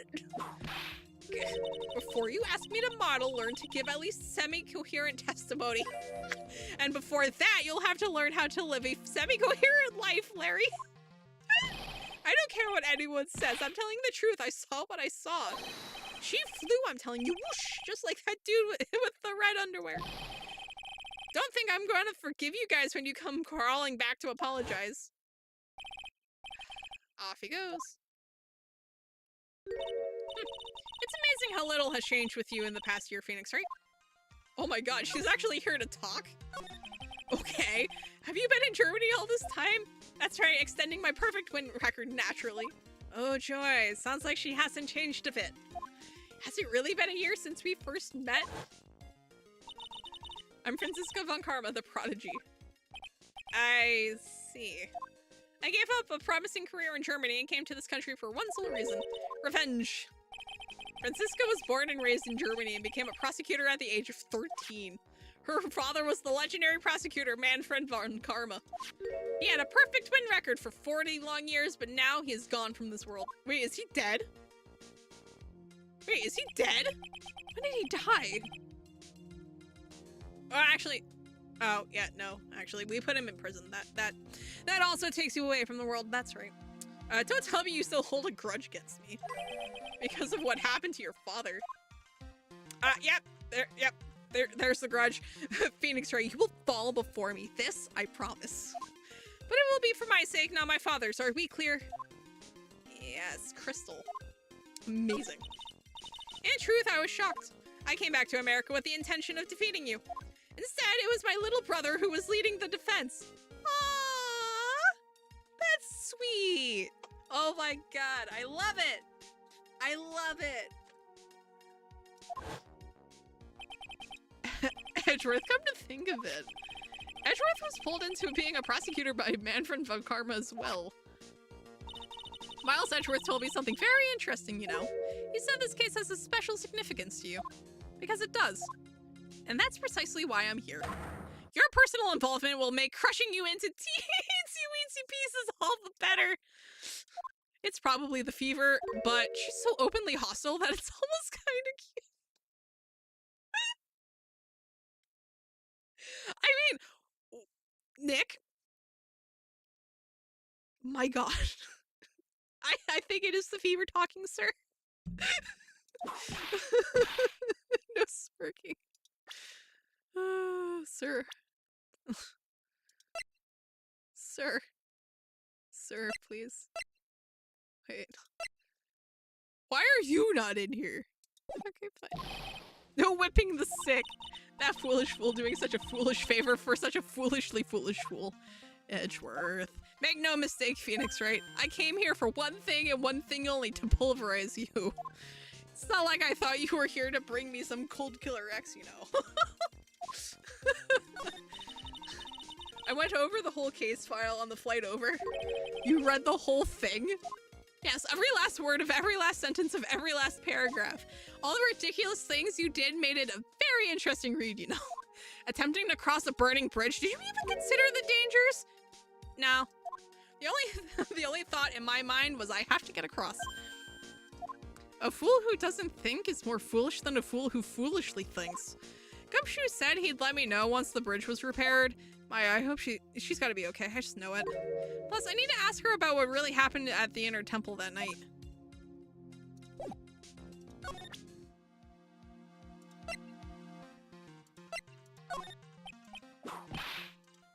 I refuse to help you. I want to see what she has to say about this. Is she just gonna refuse to help? Aww. Franziska, no.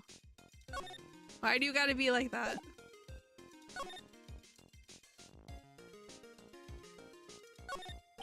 This is one impressive gate. Compared to the grandeur of the main gate at the Von Karma estate, it's but a pet door.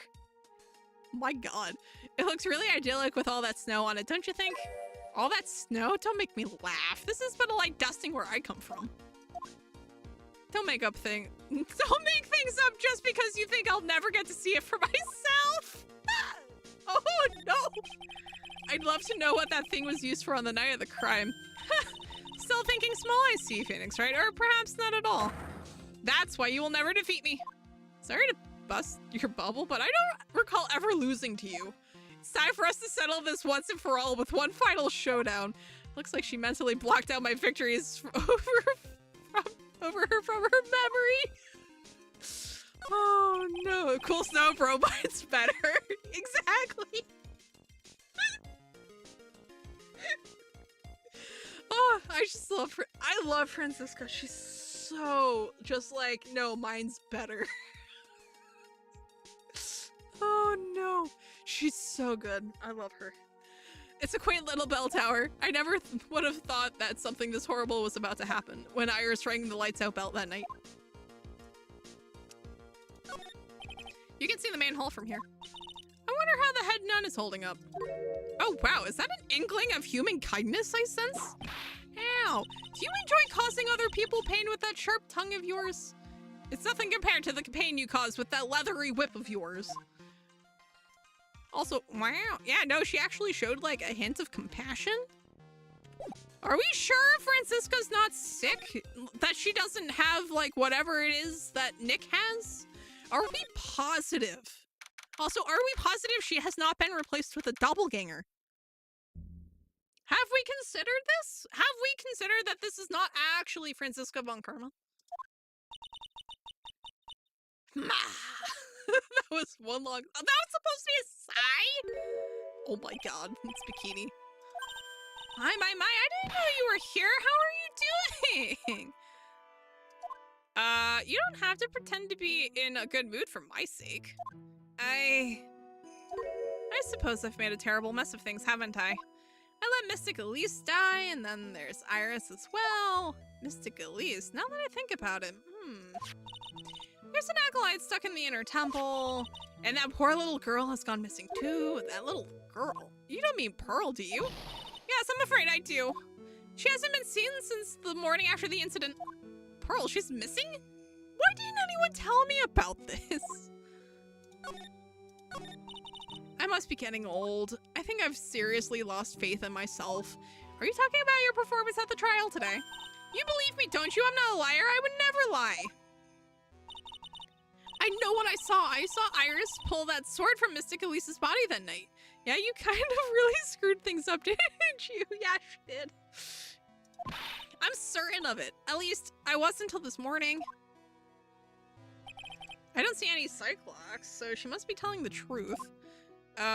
So why are you so unsure of yourself all of a sudden? You know that artist who testified after me? I saw Iris flying, her white hood fluttering. I felt like I might start flying myself. When I saw that man testify so fervently about something so impossible, I started to wonder if I had just acted like him when I was on the witness stand. I wouldn't take that guy too seriously. He's an artist, but all he draws is trouble and nothing else. If both Bikini and Larry are telling the truth, that can only mean one thing. They both didn't see what they think they saw. On the night of the incident, you met Iris at the inner temple, is that correct? That's right, I'm sure it was Iris. But Iris claims she was in her room in Hazakura Temple. I knew I shouldn't have come back here that night, but because you did, Maya is stuck all by herself at the inner temple. I'm so sorry. The traps in that place are nothing to shake a stick at. Winter is especially bad. I'll bet the training hall looks like it's about to fall down any second. Eagle Mountain has always been prone to earthquakes, just so you know. Earthquakes? Yes, I wouldn't be surprised if the next big one levels the training hall. I've got to get Maya out of there fast. But still, there's really no need to worry. That area on the other side of Dusky Bridge is isolated like an island. It's like an island? How so? Well, the only thing on that side of the bridge is the inner temple. No one lives out there, and it's surrounded on all sides by the river or the forest. I see. So a criminal would be trapped should they choose to flee in that direction. And as long as the bridge is out of commission, he or she will have to stay there. That means Maya would be stuck out there with a murderer and with no way of escape either. Oh dear, yes, I suppose it does. Please, Gumshoe, get that bridge up faster.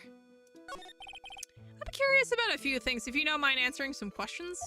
Oh, do you need to know my measurements for your investigation or something? No! I want to know a little more about the victim, Miss Elise, Dunim. I'm afraid I don't know her waist size or her bust size for that matter. No, I'm wondering why she came to stay in a place like this to begin with. I mean, she told us herself that she wasn't here for spiritual training. Hi, my, you make it sound like this place is some sort of dump, Mr. Wright. Mystic Elise was here to soak up the natural beauty of Eagle Mountain, if you must know. There, you did it again, Sister Bikini. I noticed you always refer to Mrs. Denim as Mystic Elise. Oh? Yes, now why is that? After all, she's not here as an acolyte. We address all our visitors as Mystic. It makes their experience feel authentic.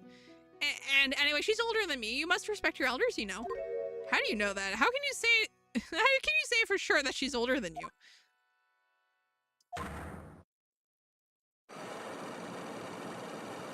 Oh my god, it's Maya's mother. Oh god. And she's dead. Oh god.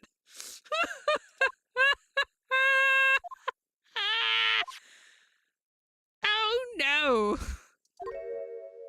It's all gotta be connected somehow. Oh no. Oh no. Cause where's that picture?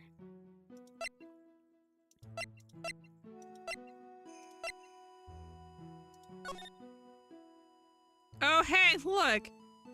Brown hair, brown eyes. Brown hair, brown eyes. Brown hair, gray eyes. Gray hair, gray eyes. Gray hair, gray eyes. Does being dead really matter when she's been missing for 15 years and now Pearl channels her at will? Technically yes. Because if she's actually dead, Maya actually becomes the new master of the Korean channeling technique. Last trial, I know! I know! And it's wild! It's been bizarre. Why did Pearl have to get mixed up in this mess? Please, Mr. Wright, I know you're worried, but try to keep it together. Oh man, my head's throbbing so bad it's killing me. Pearl, she was with Miss Dunim on the night of the murder, remember? At least they're still dual destinies. Well, I won't be doing dual destinies for a while, I don't think. Because, let's see, dual destinies.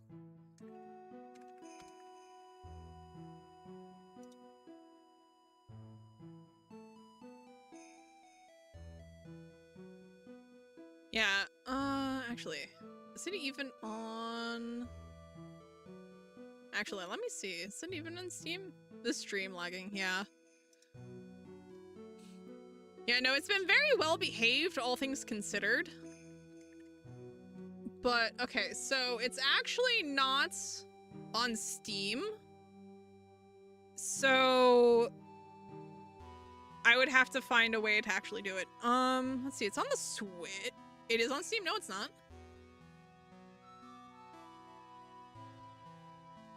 Dual Destinies? Dual Destinies is not, no. The edgy ones aren't on Steam yet. Yeah.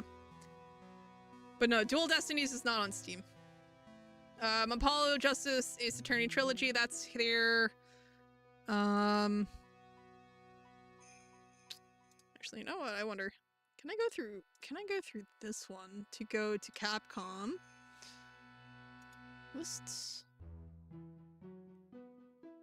Ace Attorney. Okay. Hi, Jazz. How are you? Dual Destiny's better. Athena widget. Alright, so let's see. So the Ace Attorney... Okay, so the Investigations Collection, which is Edgeworth's games, is coming to Steam in September. But let's see. Apollo Justice, Ace Attorney Trilogy is already there. The Great Ace Attorney Chronicles is already there. And then this one.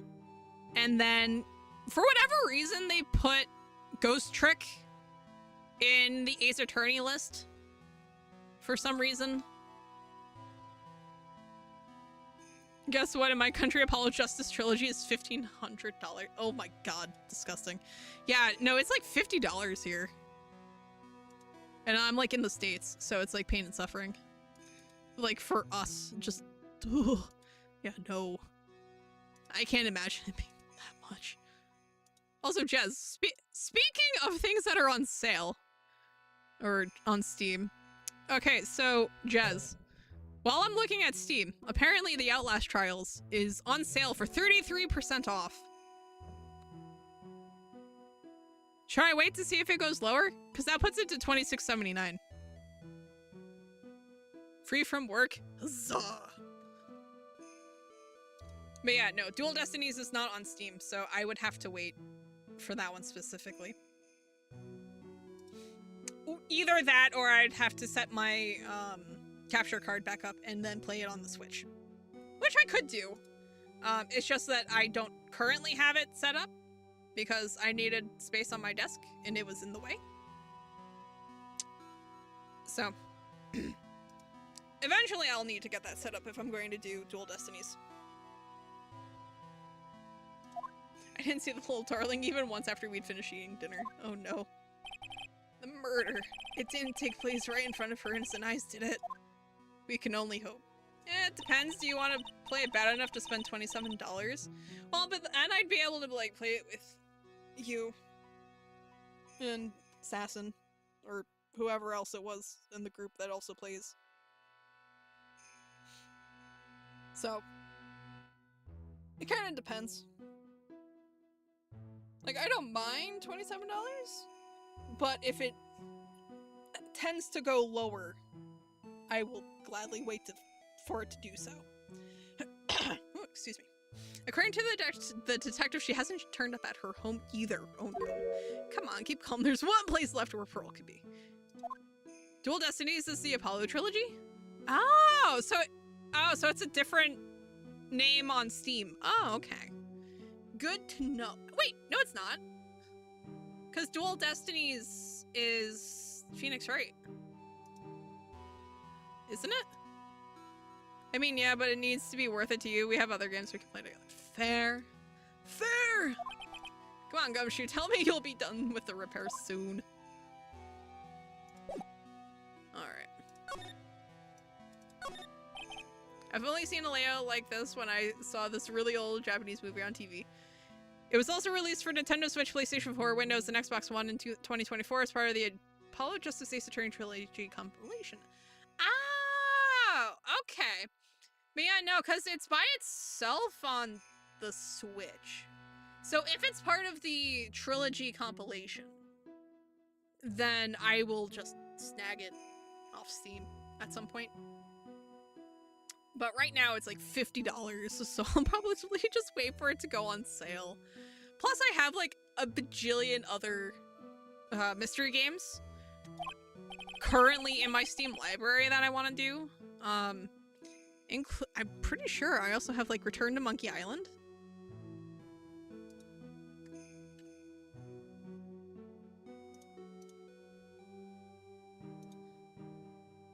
Actually, where's my list of mystery games? Although I do think it is probably a good idea to space out Phoenix Wright. Yeah, no, I was going to. After we finish with the Ace Attorney trilogy, I was actually going to do some smaller, like almost literally smaller mystery games as well. Like, I was kind of considering like Lucifer Within Us. What was I thinking? Close to the Sun. Something like that. And probably do them all in the release order since I think the new edgy games are first. Well, the new edgy games haven't come out yet, is the thing. The Habashi brazier really puts out a lot of heat. Just thinking about how happy we were sitting here eating pot roast and gravy. Sigh. But yeah, no. So, there's like a bunch of like smaller games that I want to do, as well. Like, I've got like a mix of like relatively well-known and like kind of obscure. Cause like the mystery games category on Steam ranges from like actual like mystery games, like, you know, Phoenix Wright, Return of the Obra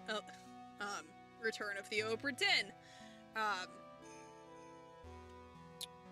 Technically, Close to the Sun, I guess, would count as a mystery. There's like a lot of puzzle room mysteries. Because unfortunately, it's like if there is like something mysterious that will get solved in the plot by the end, you know, that's technically like everyone under the sun classes things as like mystery games. Like the Forklift game is classed as a mystery game on Steam. May I ask you look up Duck Detective? I actually have Duck Detective on my wish list and I just need to grab it. Voodoo detective, I don't know anything about it, so I'll look into it.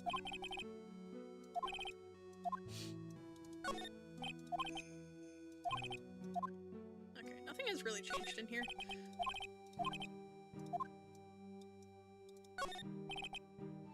A laughably large Magatama. If I can see Cyclops with the tiny one, I can only imagine what kind of power this bad boy has under his hood. The great bean. I think that's all of it. Yeah. Oh, that's not my one. Courtyard.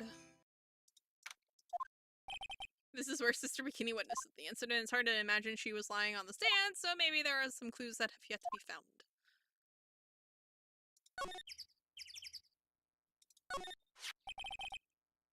A sword, it's here in Mr. Gamey's right hand, but it was proven in court today that it wasn't the murder weapon. Given the design, it must have been used for some pretty gruesome things in the past. The staff. I definitely remember there being a crystal sphere attached to the staff. I guess Larry eventually found the sphere near the foot of Dusky Bridge, but what was it doing all the way out there? Actually, a good question. There are a few of these stone lanterns scattered around this courtyard. Without the city glare to compete with, I imagine they would seem a lot brighter. I guess Sister Bikini must light them now, since Iris can't be here. The main gate's on the other side of that stone wall. The difference in elevation is almost 10 feet. That's how steep this hillside is. And that's also the height the body fell from, according to the autopsy. Is it possible that Ms. Dinem was pushed from atop the wall? They got quite a bit of snow up here on Eagle Mountain. Around here, skis aren't just for fun, they're tools for getting around. But the sled? No, that's gotta be for Bikini's own personal entertainment. So, what I'm thinking is... Miss Denim was killed elsewhere. Taken back to the temple using the snowmobile and the sled. Or just one or the other. And then launched over this wall, which is how she, like... you know, got the evidence of the fall. And then just shanked with this sword to make this look like the murder scene instead. That building up there is the main hall. It was where we were staying. It's kind of funny because it was built on a very steep slope. If you enter from the main gate side, these rooms above me are on the ground floor. Apparently, Mr. Nim was staying in the corner room. I guess that's where she was pushed from that night. Yeah, that's what I'm thinking. It's because this is a 10-foot wall. Technically. So if she went boop, it works. Alright, it doesn't seem like I actually... Hey! What was the jarring, inconsiderately loud yell? So this is where you've been keeping nice and warm, I see. Detective, the bridge? Yeah, I did. I told you I'd let you know. Well, then I'll come along with you and... Sorry, ma'am, no unauthorized entry. Access is restricted to people involved in the case. What was that? I'm involved, aren't I? You couldn't get much more involved than me. Well, yeah, but that's not what I mean. Hi, Francisca. It's been a while, Scruffy. It's Karma. Sister, please leave the investigation to me. My, well, you certainly seem to have everything under control. I am on your side. I won't do anything you don't want me to. As you work to pin the guilt on Iris. What are you daydreaming about, Phoenix, right? Ow, that hurts. Silence. I, Francisca von Karma, will personally guide you through your investigation, so you will follow me. She's not seriously going to follow me around, is she? Oh, God. Well, she didn't follow me here. Because I went to the wrong place.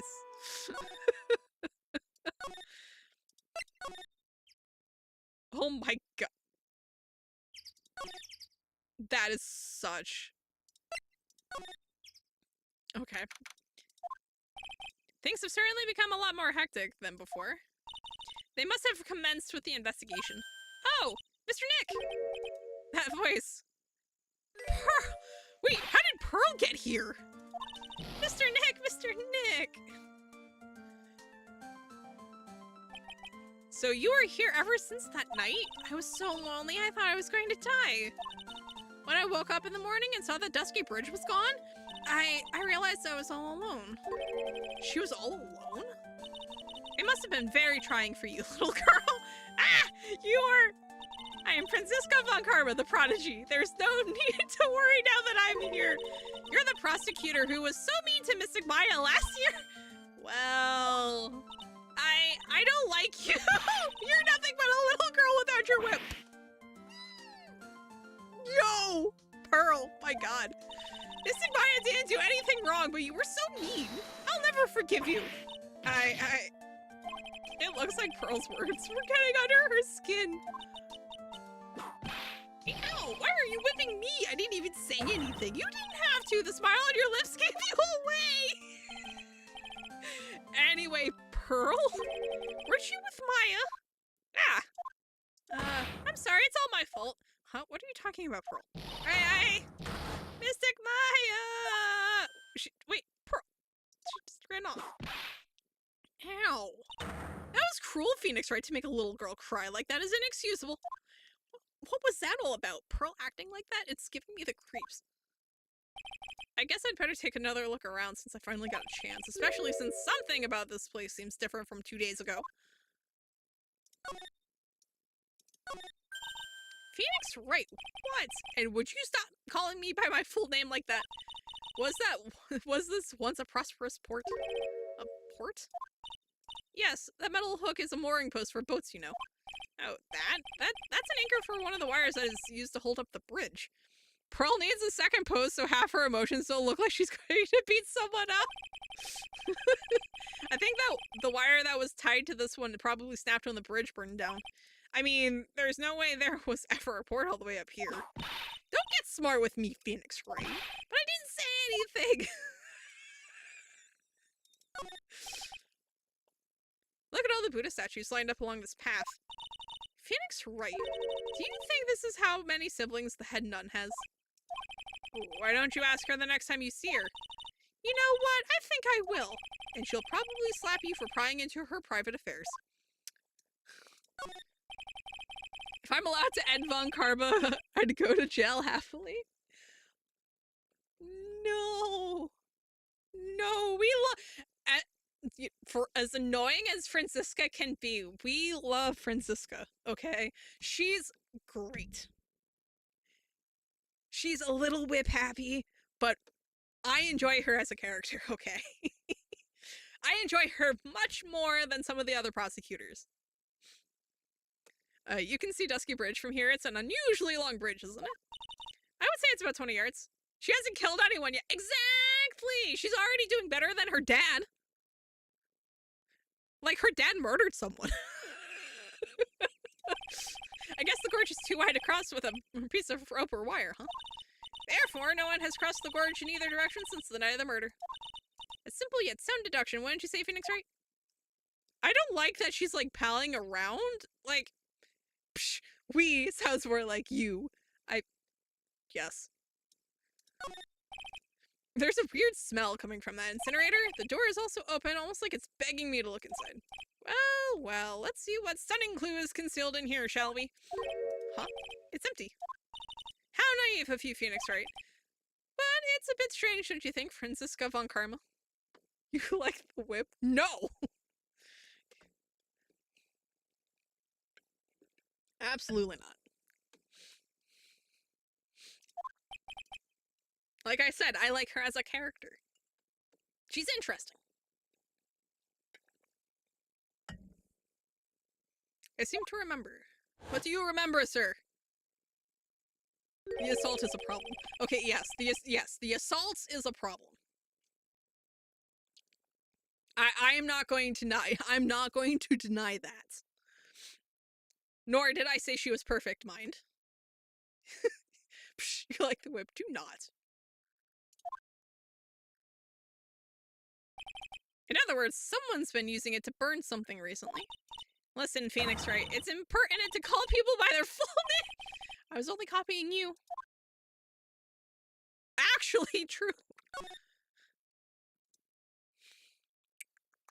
Hey. This must be the door that leads to the inner temple, where Maya Fey was training on the night of the murder. Yes, there's a solitary room there called the training hall. You can do with some training yourself, Phoenix Wright. Yow! You're completely out of shape. I don't know how much more of this woman I could take. Oh, you hear that? They didn't deny the... Yes, I did! I denied it. I said, no, I don't. We got him. Yeah, says you, because you didn't hear that I said, no, I don't. The sign says inner temple.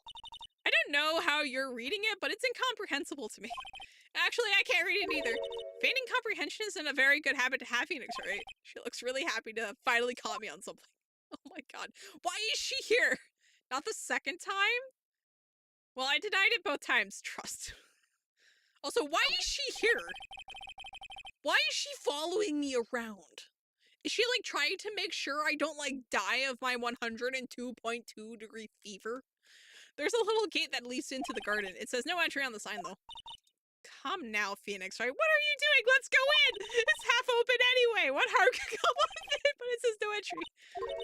Don't you Americans enjoy doing whatever you like and then simply say whatever? That's got nothing to do with anything, and who told you that?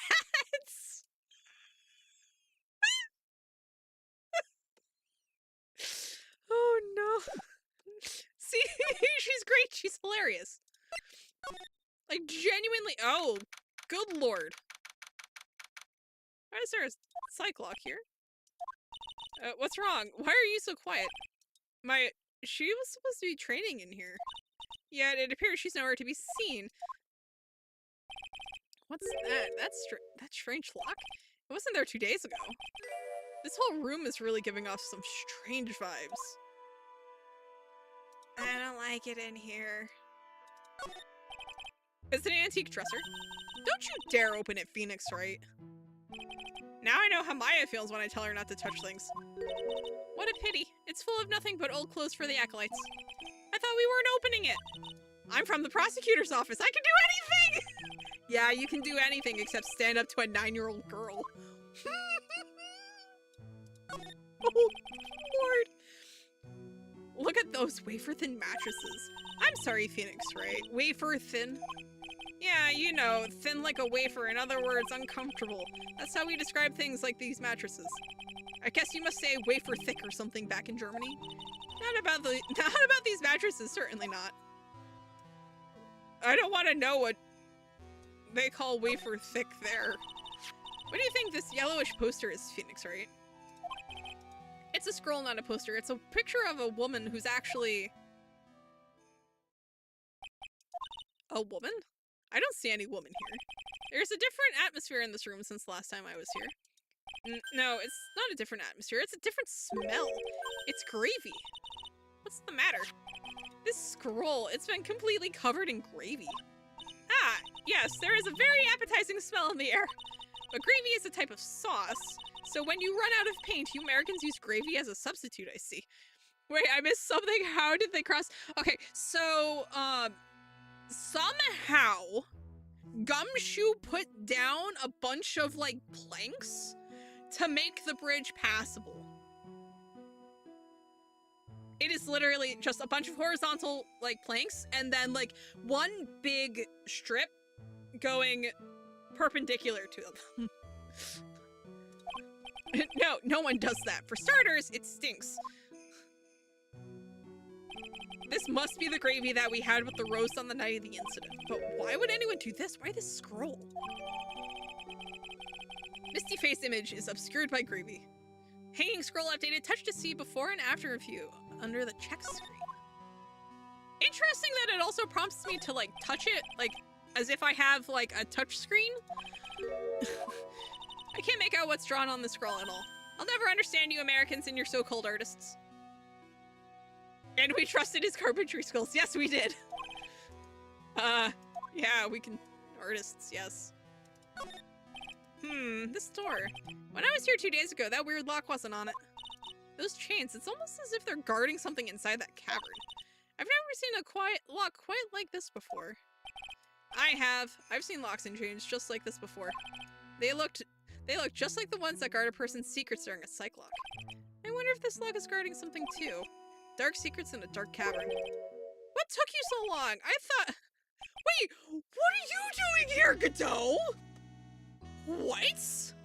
I thought even you'd manage to get here faster than this, Mr. Trite. Prosecutor Godot? I didn't know you were here. Prosecutor? How come you didn't show up at the trial today? I could ask you the exact same question. Huh? But I had a cold, so I had something slightly more important than a common cold to deal with. The importance of which is something you have no hope of ever understanding. Perfect, I like him. The coffee guzzler himself. Enough. I believe I have the measure of you. You are the very worst kind of prosecutor. What could be more important than a trial? Who's the wild bear Oh my god.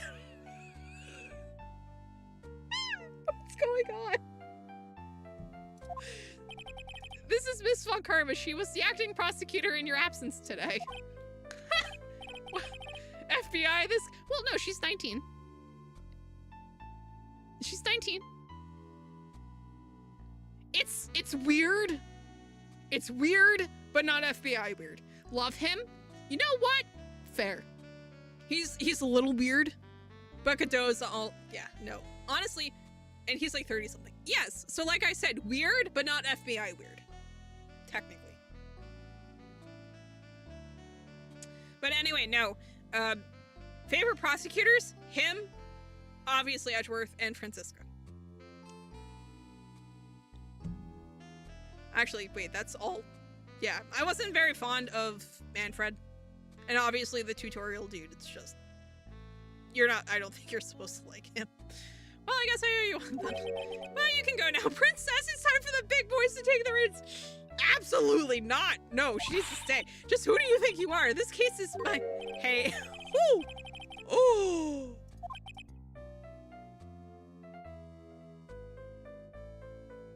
Destroy him, Francisca. Phoenix? Right, what are you hitting me for? You deserve more cracks with the whip than that, right? What? You still don't get it, do you? You don't realize that you've set something in motion that you'll never be able to undo?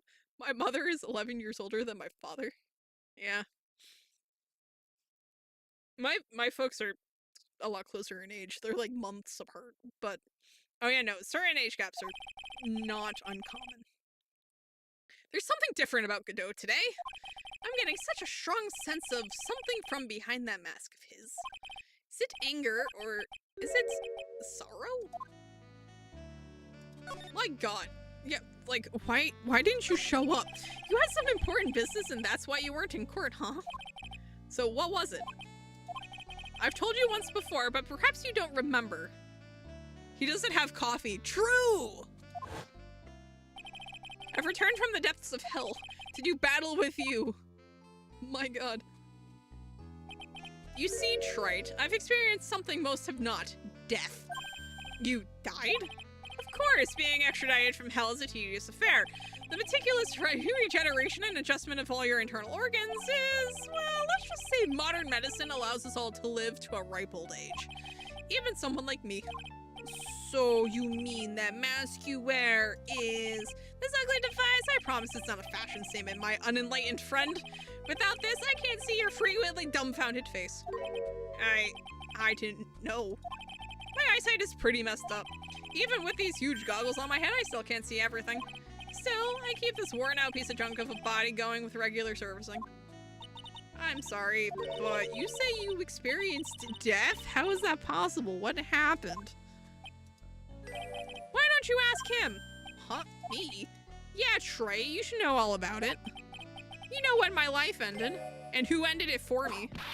Well, Phoenix Wright, do you? I don't know what he's talking about.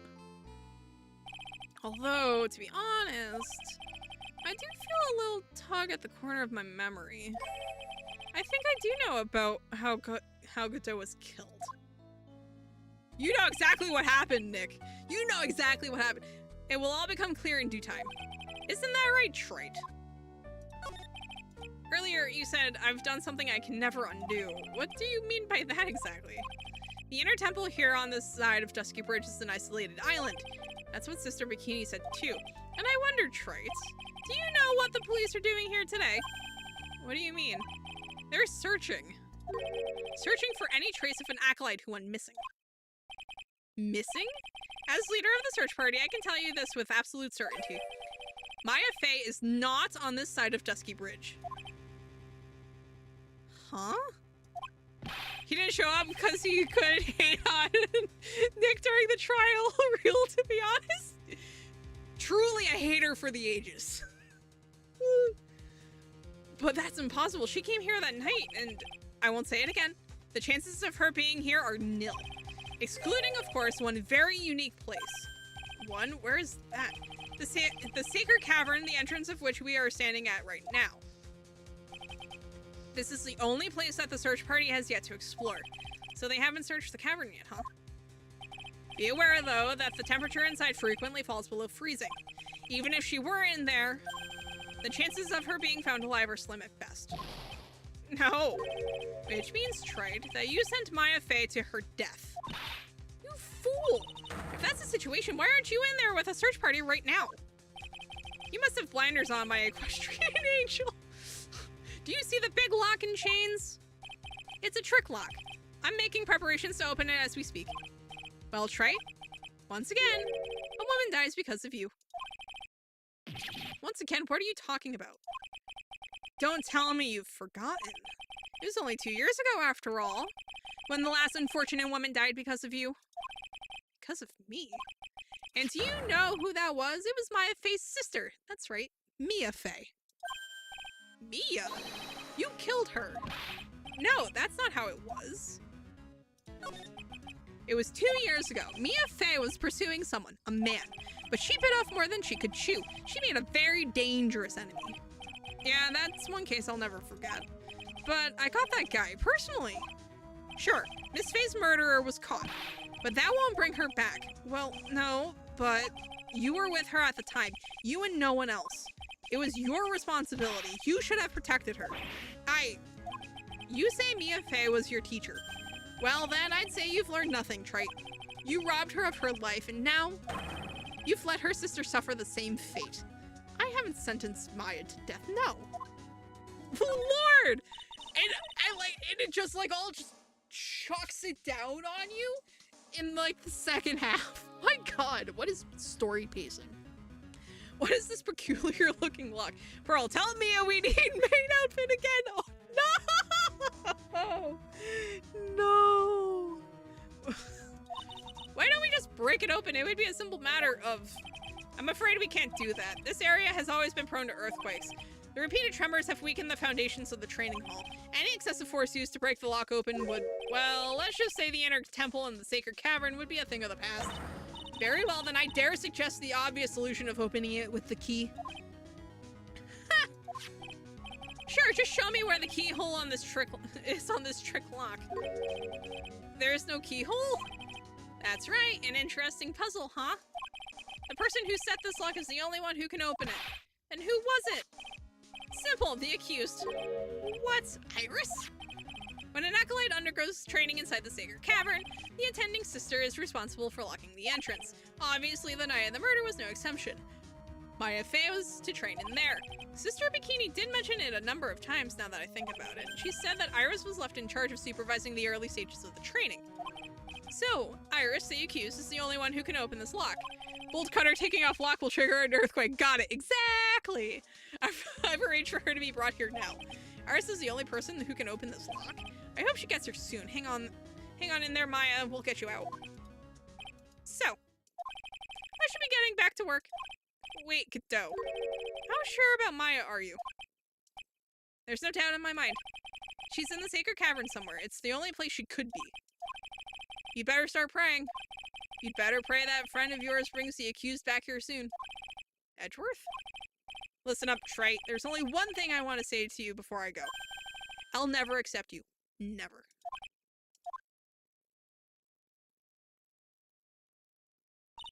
You should choose your friends more carefully, Phoenix Wright. That's what everyone says. It looks like I don't have much of a choice. I guess I'll just have to do what I can for now. This door. Okay. So we're just... Okay, cool. So I guess there's nothing we can do there. Cool. Love it.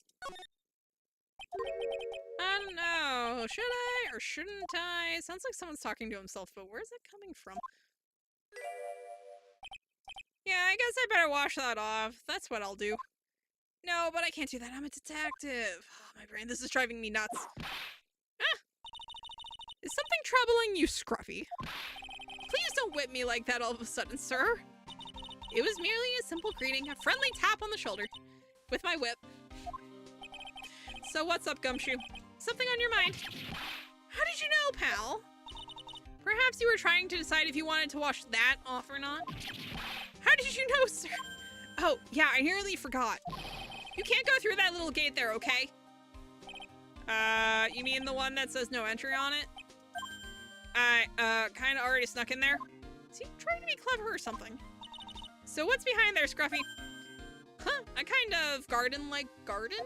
Garden? Yeah, anyway, it's under investigation right now, so keep out. I'm not telling you, I'm asking you, pal. You got me? Isn't it normally the other way around? I'll see you later. So, shall we adjourn to this garden, Phoenix Wright? Of course, what else would we do? I really want to know what Gumshoe was thinking of washing off. She calls him Scruffy with...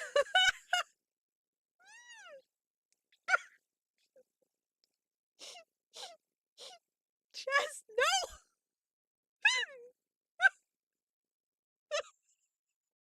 Jess, no! Oh no. Oh my god. Wait, so that says Maya upside down. There's a strange feeling in the air. I wonder what it is. Strange feeling? Forget about that! What's that strange writing on the stone lantern? Ah! What are you doing here, sir? I thought I said you can't come in here. Don't you know, Scruffy, a Von Karma will always show up wherever there is a clue. And there are plenty of clues to be found here. But... Alright, so we'll pick up with the clue finding, on Thursday. Because it is basically 8 o'clock. So... it is time for us to go, as I just get this game closed in the background. But anyway, so that was an adventure. That was bizarre. That was very fun. What's Sigma? Yeah, that was a wild ride from, like, investigation to trial to here we're going to jump the shark and dial everything straight to 11. So, yeah, they are very much tying up all of the loose ends. This is getting wild and bizarre, and I can't wait to see where it's going. So Thursday we are going to be, you know, assuming, you know, stream happens as planned. We are going to be basically just continuing on with the investigation, and then if we get to the trial, we'll, you know, make as much progress as we can on the trial, and then kind of just go from there. I do have a few different ideas for games. They're all fairly short. So basically it's like a bunch of like indie mystery games. One of them's also got like a little bit of horror going on, which is also kind of interesting. But yeah, so we will be guilty. No! Every time. But yeah, so I hope everyone has a good rest of their day and a good rest of their week. And I look forward to seeing folks when I see y'all again.